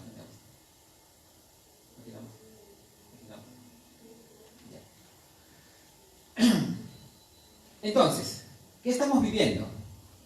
Un nuevo concepto de justicia basado en urgencia. Ese nuevo concepto de justicia basado en urgencia crea nuevos mecanismos procesales distintos a las tutelas clásicas, que son los llamados procesos urgentes o medidas autosatisfactivas, en cualquiera de las dimensiones del derecho, civil, penal, condición colectivo, laboral, etc. Por ejemplo, ¿no? Yo creo que las medidas provisorias en derecho de familia no son medidas cautelares, sino son tutelas urgentes. Las medidas cautelares de reposición en el trabajo, en derecho laboral, no son medidas cautelares, en realidad son tutelas anticipadas, o sea, son tutelas urgentes. Y por lo tanto, ese esquema tiene que ser tratado con una concepción distinta a la tutela cautelar. Los presupuestos culturales distintos de esta justicia urgente son distintos a la justicia que buscaba estabilidad, y por lo tanto tiene que tener distintos presupuestos procesales. ¿Cambiamos? Pero hay un peligro, que estos procesos urgentes que crean incentivos perversos en la justicia. Ya pasó con el tema del amparo. Cuando se creó el tema del amparo, como era más rápido que el proceso cognitivo y todos los derechos tienen contenido fundamental, ¿qué hacían los litigantes? Iban al proceso de amparo y se saturó la justicia con el amparo. Entonces el mismo Tribunal Constitucional sufrió una crisis de éxito porque todo ya en amparo, y entonces comenzó a restringir cada vez más el amparo. Ya el amparo está muy restringido, nos le han dado distintos filtros para que no lleguen al coeficiente TC, que tiene mucho trabajo. Entonces se crean los procesos urgentes. ¿Y qué pasa con los procesos urgentes? Imaginemos que el sistema de tutela judicial es un intercambio de bienes entre el Estado y la sociedad. El Estado tiene un bien que es la jurisdicción, que está en el eje vertical, que está con la letra J. Y la sociedad tiene un bien, que es el concepto de acción, que es parte de nuestro patrimonio. Todos tenemos el derecho de acción. Entonces en el proceso intercambiamos acción por jurisdicción. Yo doy tanta acción como cuánta jurisdicción quiero recibir. Siendo la justicia el punto de equilibrio hipotético, ¿no? En su definición más tradicional, lo que decía Justiniano, dar a cada uno lo que le corresponde. Entonces, en el proceso que se busca, en el proceso se busca la reducción de costos, es decir, ¿no? Dar la respuesta al menor costo social posible. Cuando yo presento una medida cautelar, el efecto del costo del proceso lo traslado del demandante al demandado. Pero entonces, como ese daño estoy tratando de demandar, tengo que garantizarlo a través de una contracautela. Pero, ¿qué estoy garantizando ahí? Sobre el daño que se puede originar por sobre el costo. Sin embargo, algo que no observan los que diseñan las normas es que cuando yo adelanto la tutela a un punto anterior, del punto de equilibrio, ¿qué está sucediendo? Que quien presenta derecho de acción está maximizando utilidades, se está ganando más. Y ese ganar más utilidad no está grabada. Por lo tanto, ¿qué se genera? Incentivos para este tipo de medidas. Es decir, dan algo bueno y barato. ¿Qué hago? Lo compro. En todo sistema input-output siempre se graba la entrada y la salida. Por ejemplo, sus ingresos están grabados con el impuesto a la renta, input. Está grabado el impuesto social al consumo, output, ¿no? Acá en este sistema solo está grabado la salida, el costo, pero no está grabada la utilidad. Por lo tanto, económicamente son incentivos para este tipo de medidas. Y entonces, ¿qué hace? Se satura el mercado con este tipo de medidas cautelares. Y por eso es que los abogados, no me dejen mentir, los que practican la profesión, ¿qué buscan? Tutelas coincidentes con el fondo. ¿Para qué? Para conseguir jurisdicción inmediata, porque están maximizando, rentabilizando utilidades y se olvidan del proceso cognitivo declarativo. Les pongo un gran ejemplo. El caso de la guerra de los canales, GDP contra Schultz. ¿En qué consistía? GDP era accionista mayoritario de Canal 5. Tenía que pagar una deuda a un banco londinense. No tenía plata. Entonces no se le ocurre mejor idea que solicitar un aumento de capital. Así que la gente ponga más dinero por el valor de las acciones. Pero el aumento de capital funciona como un póker, ¿no? De manera que si yo doy aumento, viene otro, paga el aumento y da más, yo tengo que pagar igual cantidad. Entonces cuando GDP activa este mecanismo, viene Schultz, paga el aumento y ofrece más dinero. GDP no tenía con qué pagar ese aumento que da Schultz. Y entonces ¿qué hace? Licúan sus acciones. Porque se cobra el aumento, reducen las acciones de GDP. Y entonces pasa a ser el accionista mayoritario Schultz, con el cual toma el control del canal. Posteriormente sale un video en el cual se le va a Montesinos dando una ingente cantidad de dólares a Schultz en una bolsa de basura. Y es la fecha de esa transacción coincide con la fecha del aumento de capital. Con lo cual, ¿no? Genaro Delgado interpreta que ese dinero con el cual Schultz hizo ese aumento de capital, pues venía de un ilícito. Como él sabía pasar el plazo para la impugnación del acuerdo societario, que era 3 meses, entonces va por unidad de acto jurídico, sobre la base de objeto fin ilícito, lo cual está dentro del plazo. Pero ¿qué es lo que pide vía medida cautelar? Que le entreguen el canal, sobre la base de la protección del patrimonio del canal, y le dan el canal. Y después empieza a pelear por esa medida cautelar. Finalmente, ¿qué es lo que buscan ellos? El control del canal. El proceso cognitivo era una excusa. ¿Okay? Tanto es así que se pelearon por el canal, pasó de un lado, pasó del otro, finalmente el canal se quedó con Indecopy, ¿no? Y el proceso cognitivo todavía sigue vigente. Creo que no pasó ni etapa postulatoria. Esas son tutelas anticipadas encubiertas, tutelas coincidentes con el fondo. ¿Por qué buscan eso los abogados? Porque consigo respuesta inmediata, estoy rentabilizando, estoy maximizando y solo doy una simple contracautela, que no cubre esa utilidad. Entonces, los abogados no ven eso, quienes legislan no ve eso. Los que legislan solo ven la parte procesal, ¿no? No ven, digamos, la parte de cómo funciona racionalmente el sistema de tutela jurisdiccional. Por eso ese es uno de los peligros de las tutelas urgentes, que todo se vuelve urgente, todo, bajo el concepto de fundamental, ve este tipo de tutelas. Porque la pregunta es, estas tutelas urgentes o fundamentales, si bien son específicas, los derechos fundamentales, díganme qué derecho ahora no es fundamental. Solo díganme un derecho que no sea fundamental. La respuesta no hay. Porque los derechos fundamentales tienen ese fenómeno de expansión del globo de gas. Cada vez son más y más y más y más. Y Michel Villay ironizaba diciendo que había un derecho de ellos y ellas, para ser políticamente correctos, a tomar el sol en las playas de California, ¿no? Diciendo que ahora todo es fundamental. Entonces, bajo el concepto de fundamental, todos van a este tipo de tutelas urgentes. Y los derechos más patrimoniales, propiedad, contratar, etc., tienen contenido fundamental. ¿Y qué sucede? Distorsiones. Por ejemplo, he visto muchos casos en los cuales hay gente que se hace expropiar en el pago de coste y precio. Por lo tanto, ¿qué me corresponde? Me correspondería un proceso civil para pedir el pago de coste y precio. Pero ¿qué hacen los litigantes? Bajo un proceso de amparo, ¿no? Dicen, como se está violando el derecho de propiedad porque es una confiscación encubierta, entonces voy a una vía más corta. ¿Qué están haciendo? Rentabilizando con medidas urgentes. Entonces, ese es el peligro de distorsión, ¿no? de estas procesos urgentes que tienen sentidos perversos para saturar el mercado tutelar jurisdiccional con ese tipo de medidas. El otro problema en estos procesos urgentes es que el rol del juzgador muchas veces se puede volver, digamos, muy expansivo y a veces ilegal. En Argentina está legislado las medidas autosatisfactivas y los procesos urgentes, y se han dado los siguientes casos. Ustedes saben lo que es un paseaperros, ¿no? Un chico que pasea perros. ¿Okay? La falta de oportunidades laborales para los jóvenes ha hecho crear nuevos oficios. Entonces en Buenos Aires es la sección. Y los jóvenes, pues, ¿en qué funciona el negocio? Toco la puerta de cada casa y me das tu perrito para pasearlo, y entre más perros pasean al mismo tiempo, mayor cantidad de dinero. Entonces, mientras más acumulo perros, más dinero hay. Y entonces, ¿qué pasa? Paseo 10 perros acá y 10 perros acá, todos agarrados al mismo tiempo. Cuando tú vas por la acera y te chocas con los perritos, ellos no te dan permiso. Entonces tú tienes que bajar la calzada, que pasen los perritos y después pasas tú. En Buenos Aires alguien interpretó que eso era una restricción a su derecho de libertad de tránsito. Y por lo tanto, a un juez le pidió, vía proceso urgente, que se suspende esa actividad de pasear perros. El juez no se acomoda con el asunto y da una resolución, por la cual decreta que a partir de la fecha solo se podían pasear 2 perros por mano. Pregunta, ¿es correcta o incorrecta esa respuesta del juez? No que sea buena o mala, sino correcta o incorrecta. La respuesta es, la actividad de pasear perros genera recursos económicos y se genera vía pública. Por lo tanto, ¿quién debe regular eso?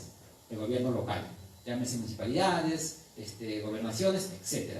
Por lo tanto, eso se hace vía ordenanzas, o sea, leyes de carácter local.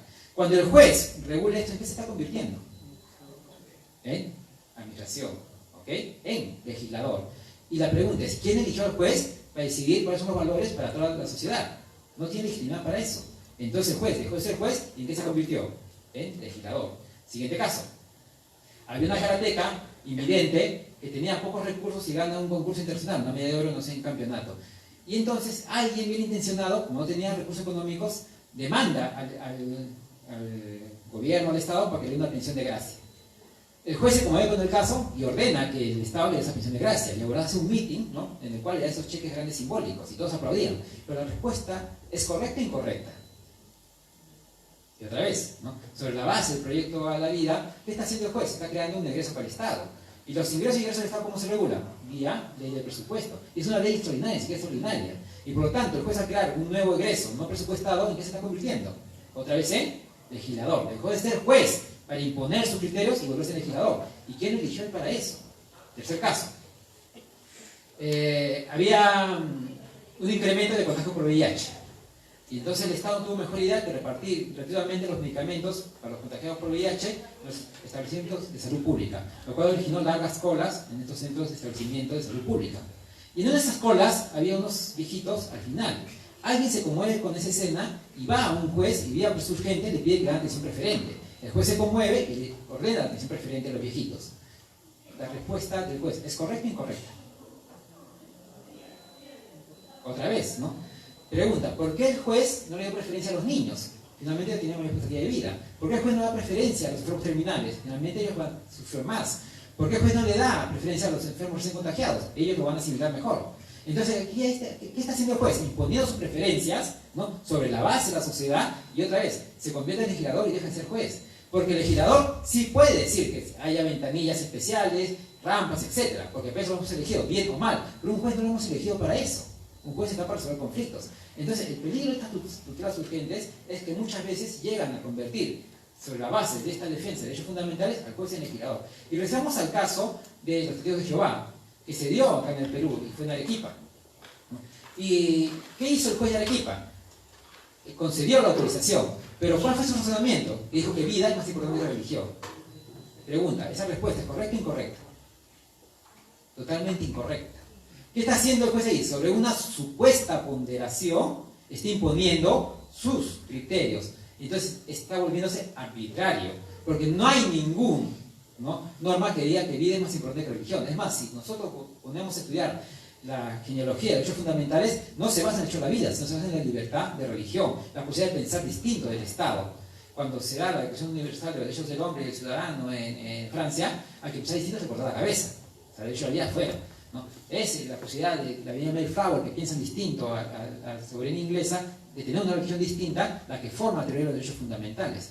Entonces, ¿no?, es distinto que el juez hubiese razonado. En el caso en concreto, ¿qué produce más riesgo? La suspensión provisional del derecho a la vida o la suspensión provisional del derecho a la religión. Ese es distinto. Al decir vida es más importante que religión. Entonces el juez deja de ser juez. Y en verdad se convierte en un justiciero, en un arbitrario. Peligro de las tutelas urgentes. Y entonces la doctrina, ¿no?, ha ido diseñando ciertos presupuestos teóricos para esta tutela urgente distintos a la tutela cautelar. ¿Cuáles son esos presupuestos que diseñó la doctrina? Que hay un interés tutelable cierto y manifiesto, que hay una necesidad impostergable de tutela y que sea la única vía eficaz. Estos presupuestos, mal que bien, se han trasladado al proceso urgente de contencioso administrativo. Este proceso urgente de contencioso administrativo de urgente solo tiene nombre. ¿Por qué? Porque su estructura sigue siendo cognitiva declarativa, con lo cual no cumplió su finalidad, ¿no? Pero estos presupuestos que se señalan en esta teoría que viene de Argentina, de los procesos urgentes de medidas legislativas, de Jean-Paul Peirano, se les olvida de decirnos que en verdad no tiene nada de original, sino que es una copia de las instituciones norteamericanas. En el sistema norteamericano hay un momento del derecho que se llama el equity, en el cual el juez resuelve sobre el common sense, el sentido común, no resuelve sobre reglas jurídicas, sino sobre el sentido común. Y es el que aplican las injunctions. Las injunctions tienen como presupuestos la probabilidad que el solicitante sufrirá de un daño irreparable, que se llama el irreparable harm, ¿no? Luego, el valora la posible injusticia que se produzca con la adopción del injunction, ¿no?, respecto a las dos partes, el balance hardship, a quien le produce más daño, o sea, el daño irreparable y a quien le produce más daño. El efecto de interés público que puede producirse al acordar la injunction, o sea, el efecto global de la decisión del caso particular. Y tres, que la injunction provisional sea la forma de tutela adecuada o sea, el proceso adecuado al caso concreto. Esto más o menos ha tratado de mantenerse en esta doctrina, pero en verdad sigue siendo retórico. Sigue siendo retórico porque cuando un interés es cierto y es manifiesto. O sea, haciendo una definición de interés, 25 definiciones distintas de interés, ¿no? El interés es uno de los problemas del derecho procesal. ¿Cuándo podemos decir que hay una necesidad impostergable de tutela? Y el tema de la única vía eficaz, pues bueno, el TC lo he diseñado más o menos en la última sentencia que sacó, ¿no?, que se trata de la especificidad de la vía, pero sigue siendo un contenido altamente retórico. Y entonces, en verdad, no te da criterios de razonamiento para este tipo de tutelas urgentes. Es por ello que mi propuesta es, siendo la tutela urgente un fenómeno cultural distinto, una justicia distinta, una concepción distinta de justicia, por lo tanto origina mecanismos procesales distintos, tienen que ser presupuestos distintos a la clásica tutela cautelar. Estos presupuestos, para mí, ¿qué serían? Primero, analizar una situación de riesgo grave, es decir, magnitud intensa.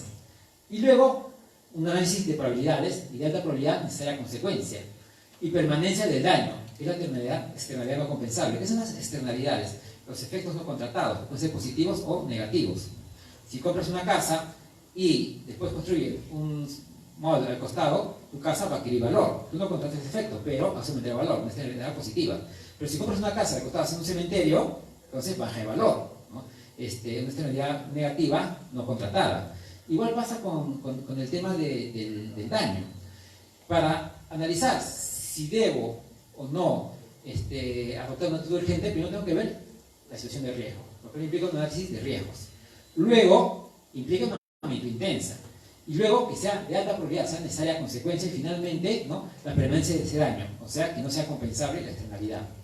Luego tengo que ver el tema de la inelasticidad procesal. ¿Y qué es la inelasticidad procesal? Y otra vez otro término económico. Un bien es elástico cuando, a pesar de que sube el precio, la gente sigue consumiendo. Y un bien será inelástico porque una simple variación de precio hace que la gente no consuma. Por ejemplo, la cerveza. La cerveza es un bien inelástico. ¿Por qué? Sube, la gente sigue consumiendo. Igual siguen los alcohólicos, siguen los borrachos, ¿no? No se afecta que suba el precio de la cerveza. Pero sin embargo, los servicios públicos, agua, luz, transporte público, tú le subes un centavo y la gente sale con sus ollas a reclamar. O sea, no soportan subir el precio, son bienes inelásticos. Igual pasa con el tema de la justicia, ¿no? Hay bienes jurídicos que en el margen tiempo-satisfacción no resisten un espacio, ¿ok? Entre menos espacio resista, entonces son más inelásticos, por lo tanto sería necesidad de urgente. Entre más tiempo pueden resistir su afectación, entonces son menos inelásticos, por lo tanto no sería necesario la tutela urgente. Y finalmente, hay una variación del principio de precaución al principio de prevención, que es un concepto tomado del derecho ambiental.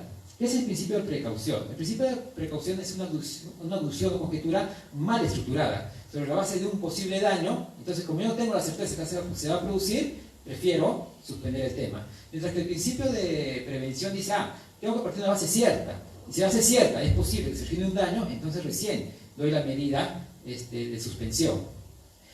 En el caso de las prisiones preventivas, entonces yo creo que se está decidiendo sobre la base del principio de precaución. Es decir, yo no sé si se va a fugar, pero como es posible que se fugue, doy la detención preliminar o prisión preventiva. Ese es el principio de precaución. Yo creo que ya sea al revés. Entonces, partiendo de una base cierta. ¿Cuál es la base cierta? Conductas del obligado. Si el obligado no está haciendo conductas que lleven a una posible fuga, yo no sé si va a fugar o no se va a fugar, siempre el daño es incierto, pero como hay una conducta cierta, una base cierta, entonces de ahí nace la consecuencia, entonces sí podría adelantar el anticipo de tutela. Entonces son distintos los razonamientos. ¿Okay? Igual para las medidas cautelares anticipadas, igual para las medidas provisionales en familia, entonces significa un nuevo esquema para estos procesos urgentes, totalmente distinto a la tutela cautelar clásica, que se origina en otro esquema. ¿Están cansados? Me imagino que sí. ¿Por qué? Porque esta primera parte analiza el tema de las tutelas urgentes. Y una segunda parte donde ya explico el sistema de tutela cautelar clásica, que es un poco más denso. Pero lo voy a decir brevemente. Cambiamos. Ya terminamos esta frase de François Gauss, ¿no? Dice, al confundirse el resultado, que es la justicia, con el proceso, hay una tendencia a sublimizar el primer concepto al segundo, o sea, la justicia del proceso, bajo la bandera de la eficiencia, lo cual en estricto solo asegura un ahorro de recursos y la proliferación de tutelas urgentes y anticipadas, como si fuera la panacea ante el problema de la justicia.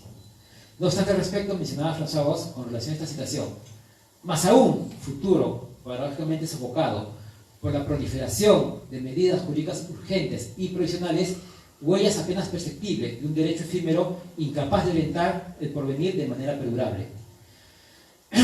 Que son el sueño de las ideologías totalitarias, de las que en el siglo XX han dado muchos ejemplos, que bajo el vértigo de la entropía conduce a la crisis de la cultura, que es la incapacidad de articular el pasado y el futuro, memoria y proyecto de una cultura que se distingue por el instantaneismo y por la sobrevaloración del presente. Otra vez, cualquier parecido con la realidad no es pura coincidencia. Continuamos. Ahora, con relación a la tutela cautelar. La tutela cautelar se diseña sobre un esquema clásico basado en tres conceptos: disciplina del derecho, pena de demora y contracautela. Es igual en lo civil, igual en lo penal. ¿Okay? El artículo, no me acuerdo del Código Procesal Civil, es igualito al artículo 286, 287 del Código Procesal Penal. ¿Por qué? Porque los elementos o indicios de convicción y la prognosis mayor a 4 años de la pena es la presunción del derecho. Y el peligro de fuga es el peligro de la demora. ¿Okay? Entonces, la estructura de las medidas cautelares, tanto en lo civil como en lo penal, es surge la misma teoría.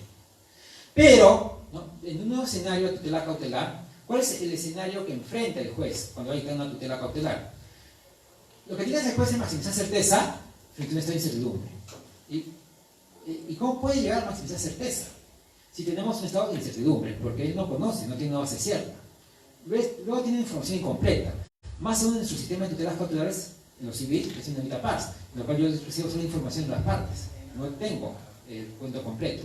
Y es más, esa información incompleta que recibo es asimétrica. ¿Qué significa asimétrica? Que doy señales de ciertos hechos y disminuyo otros hechos que no me convienen, ¿no? Por ejemplo, siempre en el intercambio de relaciones comerciales, quien vende da información asimétrica, porque si es la verdad del producto, tal vez no lo compran. Y por eso cada vez más se obliga a los productos que tengan etiquetas que contengan todos los ingredientes, para que la información sea más completa. Es más, cuando queremos tener una relación amorosa, quien pretende una chica, pues ¿qué dice? Todo lo bueno que es, ¿no? Lo educado, lo trabajador, cuánto quiere su mamá y esas cosas. Pero no dice lo malo. Dice cuánto has estado, si toma alcohol, si consume drogas. O sea, queda información asimétrica, ¿ok? E incompleta. Igual pasa en el proceso, en las medidas cautelares. Tienen información, no sé, incertidumbre, con información incompleta y asimétrica. Y muchas veces la medida cautelar no es utilizada con su fin de asegurar o conservar el efecto de la sentencia, sino es ¿para qué? Para generar una intensidad de la ventaja de amenaza. ¿Por qué? Porque el proceso supone un intercambio entre las partes en el cual yo hago un proceso de resolución o negociación. Si yo introduzco la medida cautelar, muevo ese punto de acuerdo a un punto de ventaja. ¿Para qué? Para provocar el acuerdo más rápido. Por ejemplo, los bancos. Pregunta, ¿un banco va a quebrar si no le embarga un refrigerador a una familia? O sea, ¿el banco va a dejar de pagar sus deudas? La respuesta es no. Entonces, ¿por qué lo hace? ¿Es necesario en verdad quitarle ese refrigerador o ese televisor a esa familia? ¿Hay necesidad de quitarle? No, el patrimonio del banco puede cubrir eso.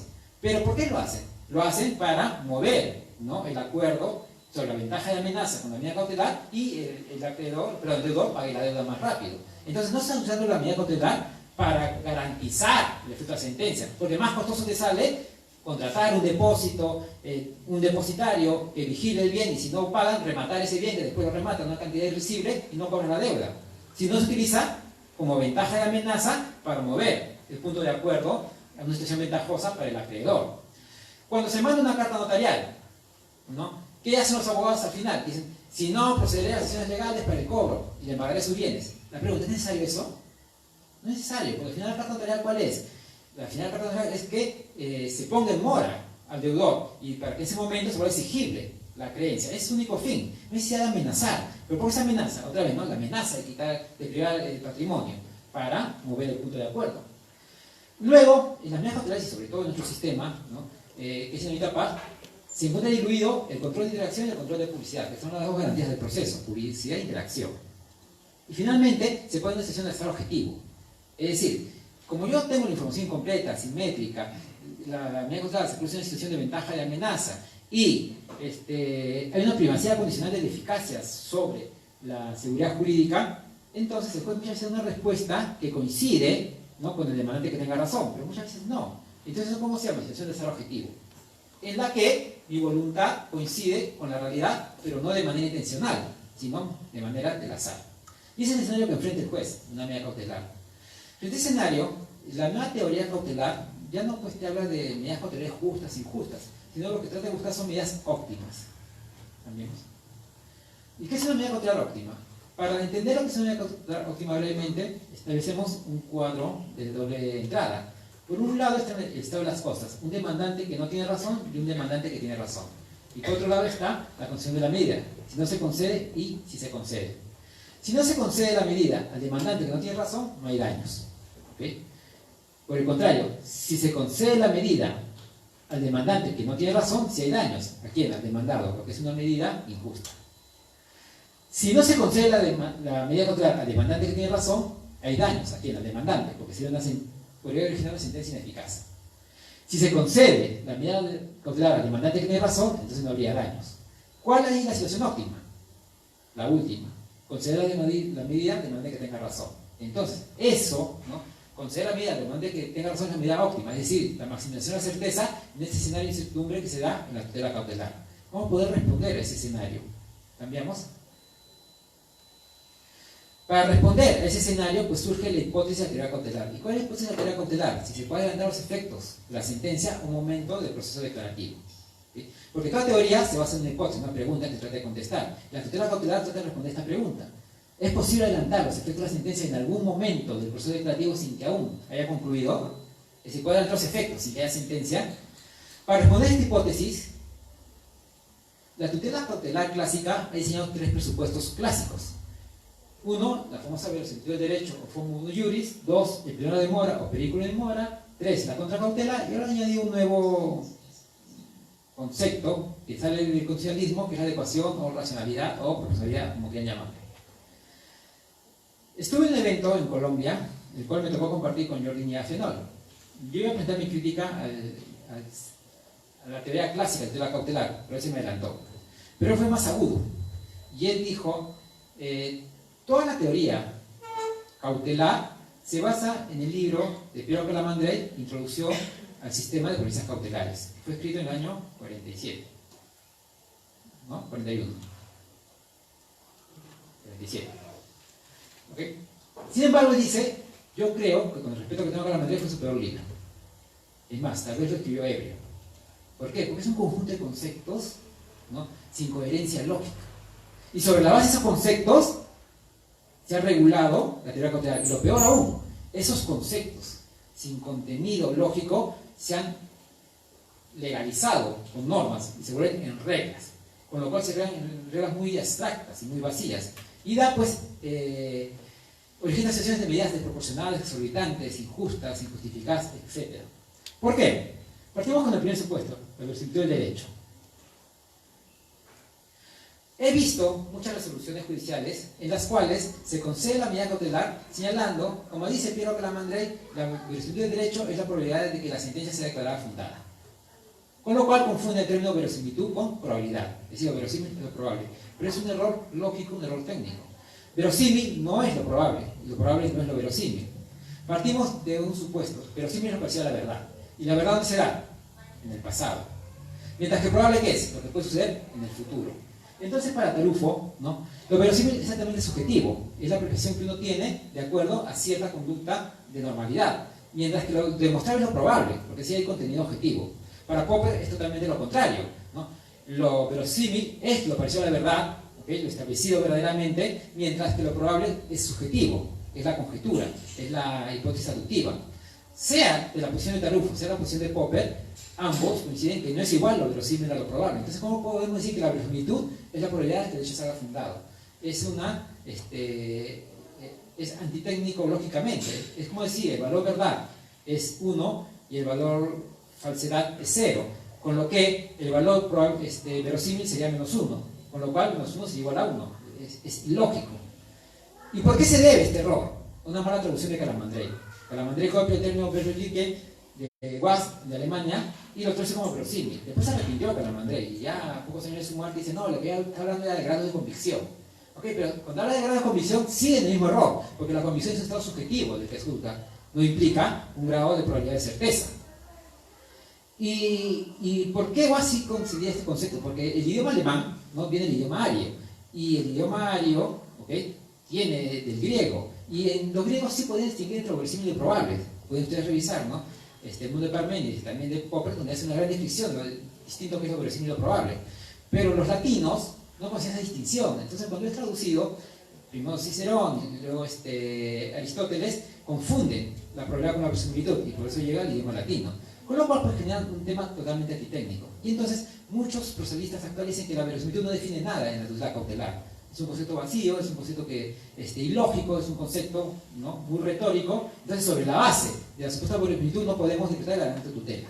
Y entonces se enfoca más hacia el segundo presupuesto, hacia el famoso peligro de la demora. No obstante, ¿no?, el daño irreparable, peligro de mora, no son categorías exclusivas de la tutela cautelar, sino son categorías creadas en la Edad Media para cualquier forma de aceleración del proceso. ¿Qué es el daño irreparable o daño irreparable? El peligro externo del proceso. Mientras que ese periodo de demora, el peligro interno del proceso, por la demora justo de la actividad procesal.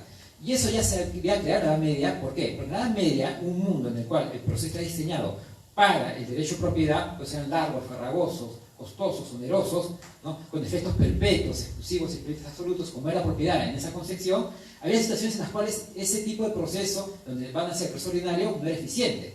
Y entonces, por ejemplo, si tengo un bosque, ¿no? Tengo que talar el bosque del vecino, pero pues necesito autorización, y si me voy al proceso ordinario, se quema todo el bosque, entonces ahí hay daño irreparable, y entonces el daño irreparable es una concesión para la sumarización del proceso.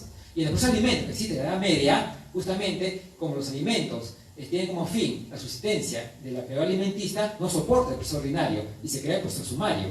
Entonces, daño irreparable y periodo de demora no son categorías exclusivas de una tutela cautelar, sino son categorías que tienen cualquier tipo de sumarización del proceso. Por lo tanto, otra vez tampoco podemos definir la tutela cautelar. Vamos con el tercer supuesto, la contracautela. Ciertos autores, como Juan Monroy, dicen que la contracautela no es un presupuesto para la concesión de la medida cautelar, sino es un presupuesto de ejecución de la medida cautelar. Es decir, se debe definir una vez admitida la medida cautelar. Y por lo menos creo que tiene razón. Pero más allá de eso, el tema es, ¿cuál es la real función de la contracautela? ¿Es una función de indemnización frente a los daños que se puedan ocasionar por una sentencia legal infundada? ¿O en verdad es una función preventiva para evitar medidas cautelares injustas o exorbitantes? La doctrina clásica lo ve como una indemnización, ¿no? Para resarcir los posibles daños de una sentencia que fue declarada infundada. Pero no, en realidad la contracautela tiene como un fin preventivo. Es un fin de regulación del concepto del precio de acción de la tutela cautelar. ¿Para qué? Para evitar justamente presentar medidas cautelares exorbitantes o medidas cautelares abusivas. Pero ¿qué pasa con la contracautela? En la contracautela, ¿no?, se deben tener en cuenta 5 factores. Primero, ¿cuál sería? Los daños que puede sufrir el demandante sin la medida cautelar. El segundo factor sería los daños que puede sufrir el demandado con la medida cautelar. El tercer factor es la probabilidad de que el demandante tenga razón. Y el cuarto concepto sería el patrimonio o solvencia del demandante. Pero esto se podría agregar un quinto elemento, que sería el patrimonio del demandado, o sea, la solvencia del demandado para poder enfrentar la ejecución de la medida cautelar. De esos 5 presupuestos que debería tener el juez para regular la contracautela, con las justas conoce uno, que es los daños que puede sufrir el demandante. Y puede conocer el 2, ¿no?, pero ya es una información asimétrica e incompleta. ¿Por qué? Porque realmente el sistema de medida cautelar no va a decir los daños que puede ocasionar con la medida cautelar al ejecutado. Y si los dice, los va a tratar de minimizar, ¿no? Y siempre va a tratar de maximizar los daños que le provoca él. Entonces, es imposible que el punto 3, que sea la probabilidad de que el demandante tenga razón, o sea, la famosa verosimilitud del derecho, sea el concepto por el cual se gradúa la contracautela. ¿Por qué? Porque lo desconozco totalmente. Entonces, yo no puedo graduar la contracautela sobre la base de un concepto incierto. Por lo tanto, no puedo generar una contracautela indemnizatoria. Entonces, la contracautela cambia de sentido. Va a ser una contracautela preventiva. O sea, ponerle un precio al ejercicio del derecho de acción a través de la contracautela. ¿Para qué? Para incentivar actividades, ¿no?, de medidas cautelares injustas, abusivas, en lo que se trata en realidad es de abusar del proceso. Entonces, ¿cómo graduar la contracautela? Tengo que graduarla de acuerdo a los daños que puede ocasionar al demandante y al demandado, no siendo muy alta, porque si pongo las contracautelas muy altas, ¿qué va a pasar? Estoy negando el derecho de acceso a la justicia del solicitante de la tutela cautelar. No puedo ser muy baja, porque entonces ¿qué estoy permitiendo? Que el demandante que tenga recursos, a pesar de que no tenga razón, pueda presentar. Entonces, le tiro la pelota al demandante, y si el demandante piensa que tiene razón, va a invertir en la contracautela. Por lo tanto, la contracautela es un poco más alta del nivel medio entre la pretensión y lo pedido. Esto origina un gran problema, ¿no? ¿Por qué?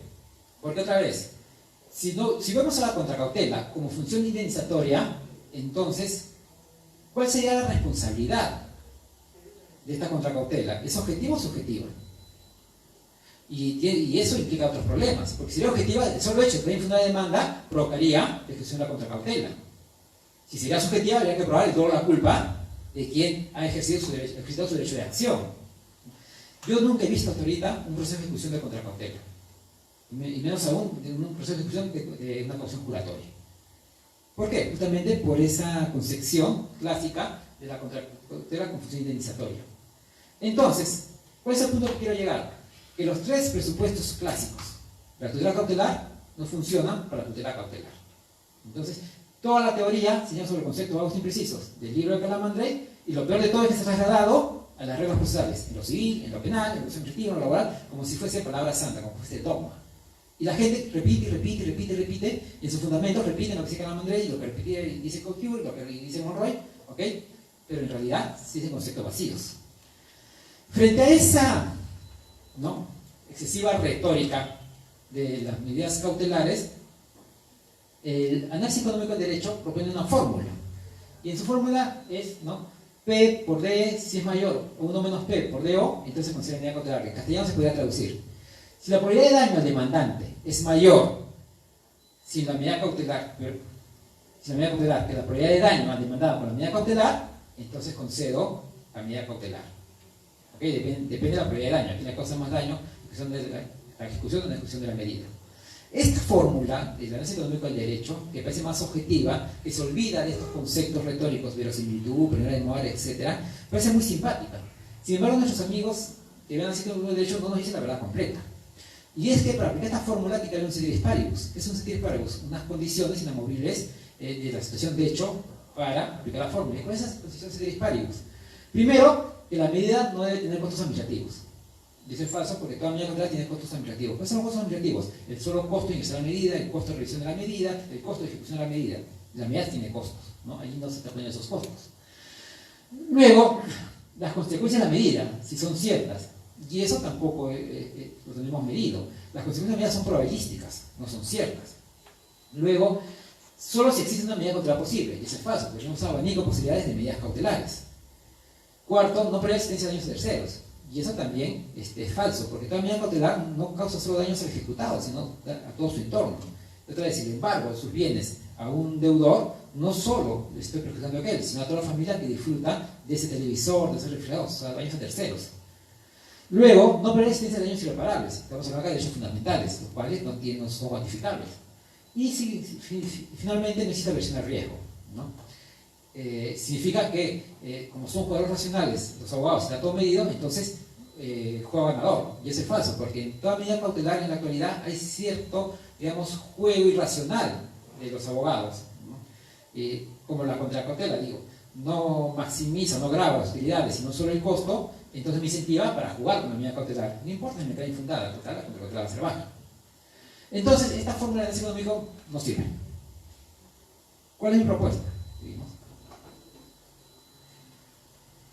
Mi propuesta es, para poder dar una respuesta lógica a la concesión del plazo cautelar, tenemos que estructurar el proceso en un conflicto de dos dimensiones, que se llama el conflicto ejecutivo endoprocesal.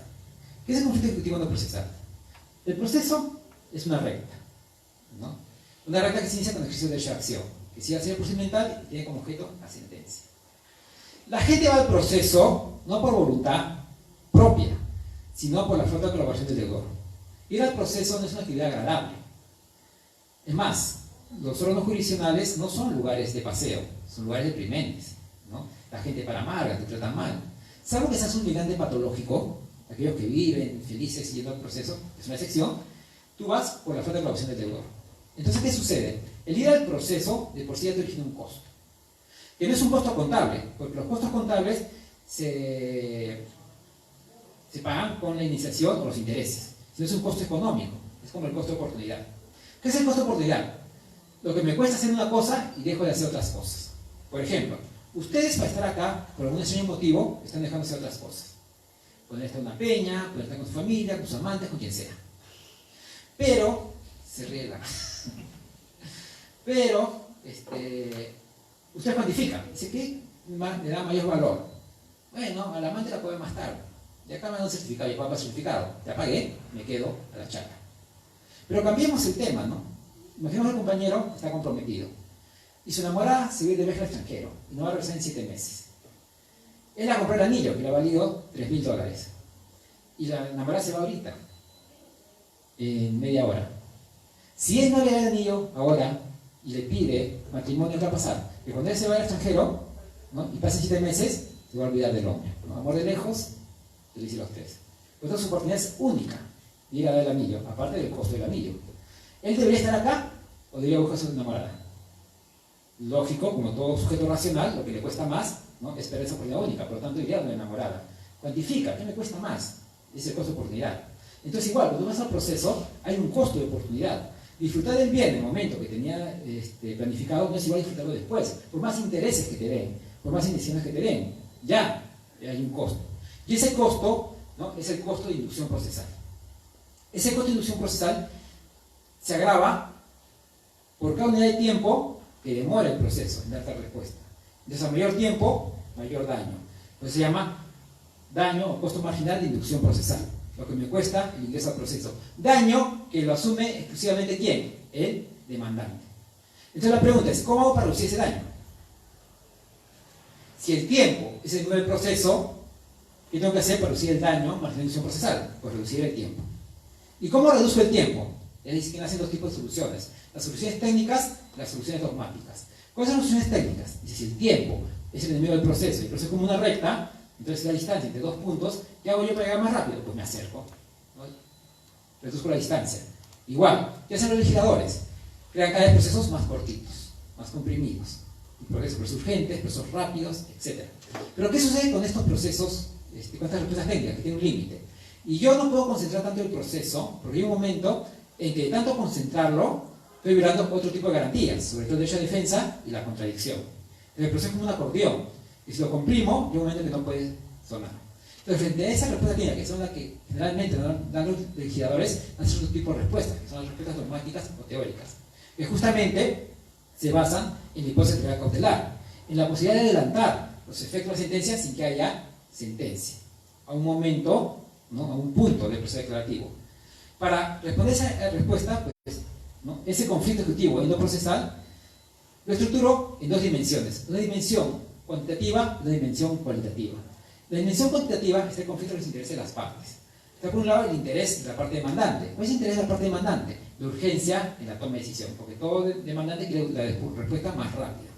Frente a ello está el interés del demandado. ¿Cuál es el demandado? No es la demora en el proceso, como se llama la fe. Lo que quiere el demandado es que primero se agote el proceso y luego se agreda su patrimonio.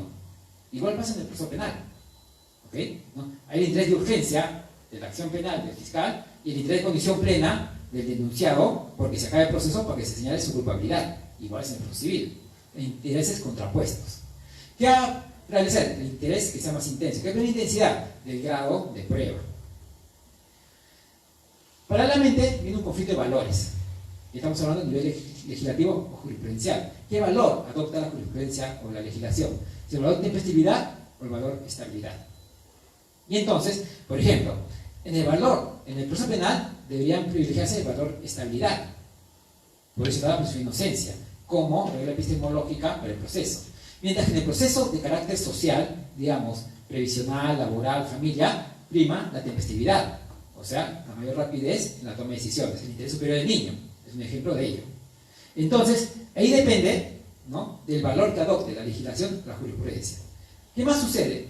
Que en el transcurso del proceso cognitivo declarativo, el grado de certeza va de 0 a 100%, y conforme va avanzando la etapa del proceso se va incrementando el grado de certeza. El juez empieza con una gran incertidumbre, pero conforme van demandando, contestando, realizando las audiencias, el juez va tomando una forma de lo que va a suceder al final. Con lo cual va pasando de grado, puede llegar a 20, 50, 60, 80, ¿no?, y finalmente al 100%. Entonces, ¿cómo resuelvo yo la hipótesis de teoría cautelar? Si el interés de urgencia es más intenso, si el valor de tempestividad es el que se impone, y si la certeza es alta, pues concedo la cláusula cautelar. Por el contrario, si el valor de condición plena es más intenso, es decir, falta de prueba, si el principio o el valor que se impone es la estabilidad, y si el grado de certeza es bajo, pues no concedo. Les pongo un ejemplo. Alimentos. La acción anticipada es una típica tutela cautelar. La pretensión material de alimentos tiene tres presupuestos. ¿Cuáles son? Capacidad económica, el que nos otorga, establecida de quien los pide y vínculo familiar. ¿Sí? Perfecto. Imaginemos el siguiente supuesto. Mi amigo Josué, digamos que es casado y es gerente de un banco, gana $7,000. Como gana bien, la esposa, que es joven, ha dejado de trabajar para dedicarse exclusivamente al cuidado de un niño que tiene de 2 años, o sea, un menor de edad, que no puede valerse por sí mismo. Él tiene, o se separa, de hecho, de su esposa. Y como la esposa ha dejado de producir ingresos por dedicarse exclusivamente al cuidado del menor, pues no tiene un acceso inmediato al mercado laboral, necesita recursos urgentes. Ella va a demandar por alimentos a José, pero necesita, ¿no?, los anticipos de los efectos de la sentencia de manera urgente. Entonces, ¿qué aplica? La exención anticipada. En este caso, ¿qué es lo que vemos? Está acreditado el estado de necesidad del menor, porque es menor de edad y se presume. Está acreditada la capacidad económica de José. ¿Por qué? Porque en su declaración jurada, en los últimos 5 años, se acredita sus $7.000. No tiene otras cargas familiares, no tiene otras esposas, no tiene otros hijos, no mantiene padres, no mantiene hermanos. ¿Ok? Por lo tanto, acredita capacidad económica. Está acreditado el grupo familiar, cuando son casados, la partida de matrimonio y la partida de nacimiento. Entonces, ¿qué interés, de acuerdo a la prueba, es más intenso? ¿El interés de urgencia o el interés de condición plena? El interés de urgencia. Es un caso de familia. En este caso de familia, ¿qué prima? El interés superior del niño. O sea, prima la tempestividad, el valor de tempestividad. ¿Cuál es el grado de certeza en este momento cuando fue recibir la exención anticipada? ¿Es alto o bajo?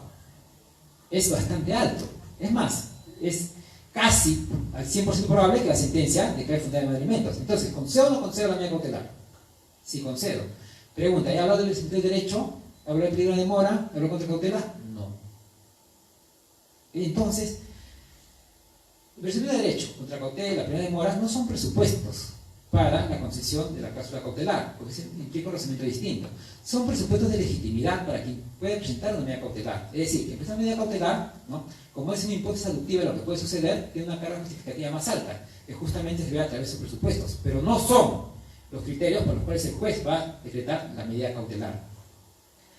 Este sí que se impone una carga de justificación más alta al que presenta la medida cautelar, no solo repetir los fundamentos de la demanda. Algo así como lo que exige el Tribunal Constitucional para los recursos de agarrado constitucional. No solo repetir el vicio de la sentencia que está impugnando, sino que tengo que decir por qué es importante para el TC conocer este caso.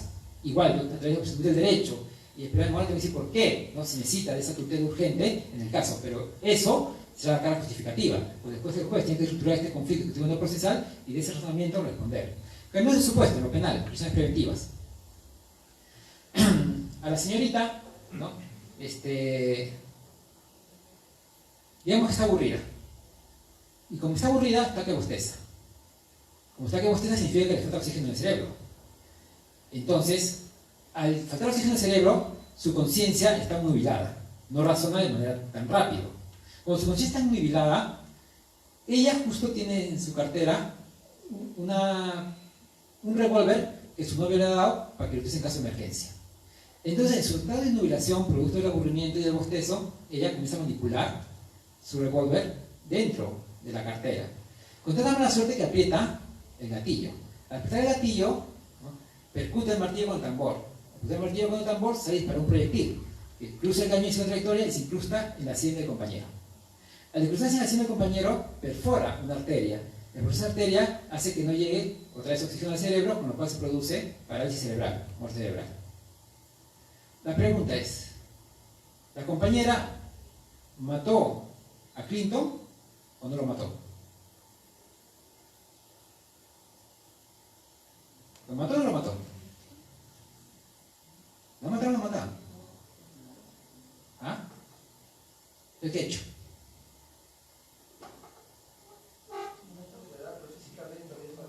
No, está con muerte cerebral, ya está muerto. ¿Lo mató o no lo mató? No lo mató. ¿Por qué? Porque matar, ¿no?, es un significado jurídico. Entonces ahí tenemos solo hechos. Hechos. Que tenía un revólver en su cartera, que manipuló el revólver, que apretó el revólver, que jaló el gatillo, que percutó con el tambor, que se dio una trayectoria, que se incrustó en la sien, que perforó una arteria, que faltó oxígeno. Solo son hechos. Y es a través del proceso que a ese conjunto de hechos se puede dar un significado jurídico. Significa matar. Pero eso cómo se hace, a través del proceso. Pregunta. ¿Yo podría pedir prisión preventiva contra la señorita mientras discuto en el proceso si eso significa matar o no matar? ¿Qué me dice el sistema penal? Indicios de convicción, ¿no? O sea, el principio del derecho. Peligro de fuga, peligro de la demora. Pero ¿yo cómo puedo determinar eso? O sea, ¿cómo yo sé que la señorita va a obstaculizar la acción de la justicia? ¿Yo cómo va a saber que la prognosis de si fue dolo o culpa el motivo porque difiere, ¿no? Porque si estamos hablando de dolo, podemos usar el tema penal. Habría que empezar segunda discusión, si fuese una moral, por la vuelta, o por el estilo. Y si no hay dolo, pues estaríamos en el ámbito civil, es un tema de responsabilidad civil, ¿no? Entonces, pregunto de nuevo, ¿puedo pedir prisión preventiva? Entonces, los requisitos del sistema penal, que son igual que el civil, no me dan respuesta a la pregunta. Entonces, estructura el conflicto ejecutivo no procesal. Y otra vez viene el tema, ¿no? De acuerdo a los elementos de hecho, ¿qué interés más intenso? ¿El interés de urgencia en castigar o el interés de justicia plena, es decir, la presunción de inocencia? En este caso, prima la presunción de inocencia. Y el valor es la temporalidad de urgencia. ¿Es necesidad de encarcelar, señorita? No, que sea su status quo, que es la libertad, mientras siga el proceso terminará, ¿no? Si ese contenido penal no es contenido penal, y si hay contenido penal, si tiene sanción, tiene sanción. Entonces, ¿qué hago? ¿Cuál es la certeza de que ella sea culpable civil o penalmente? Bajo. Entonces, no puedo considerar la cautelar. ¿Ven el resultado distinto de acuerdo al análisis clásico? Si yo analizo de acuerdo al sistema de tutela cautelar clásico, sí daría prisión preventiva a la señorita, y es lo que ha pasado muchas veces. Vemos el caso del niño que manipuló el revólver y disparó a su compañero, internamiento preventivo, ¿no? Vemos el caso de alguien que se defendió, legítima defensa, internamiento preventivo. Entonces, no solo hablo del caso de los políticos. ¿Por qué? Porque ese esquema tradicional de razonamiento de la tutela cautelar aplicado a la seguridad penal es muy retórico. Y justamente eso. Entonces, justamente viene este distinto tipo de propuestas, ¿no? La estructuración del conflicto ejecutivo universal sobre otros criterios. ¿Para qué? Para dar respuestas más objetivas, más racionales, más de acuerdo a este sistema de derechos que se quiere. Bueno, el tiempo se ha agotado. Yo sé que es una charla densa. Solo quería hacer una crítica, ¿no?, a este sistema de tutela jurisdiccional cautelar que tenemos actualmente y las distorsiones que están dando en la actualidad, no solo en lo penal, sino en lo civil, también en lo objetivo, en lo laboral, familiar, etc. Y tenemos una nueva perspectiva, porque finalmente el derecho no avanza por las mejores respuestas que se den, o la ciencia no avanza por las mejores respuestas, sino la ciencia avanza por las mejores preguntas que uno se puede formular. Por eso tenemos que tener una visión crítica, más aún ustedes, que son los jóvenes, que son los encargados de este nuevo mundo del derecho, distinto al derecho clásico que se ha venido estudiando. No tengo nada más que decirles, agradezco su paciencia y esta oportunidad de poder conversar con ustedes y espero poder conversar en otra ocasión. Gracias.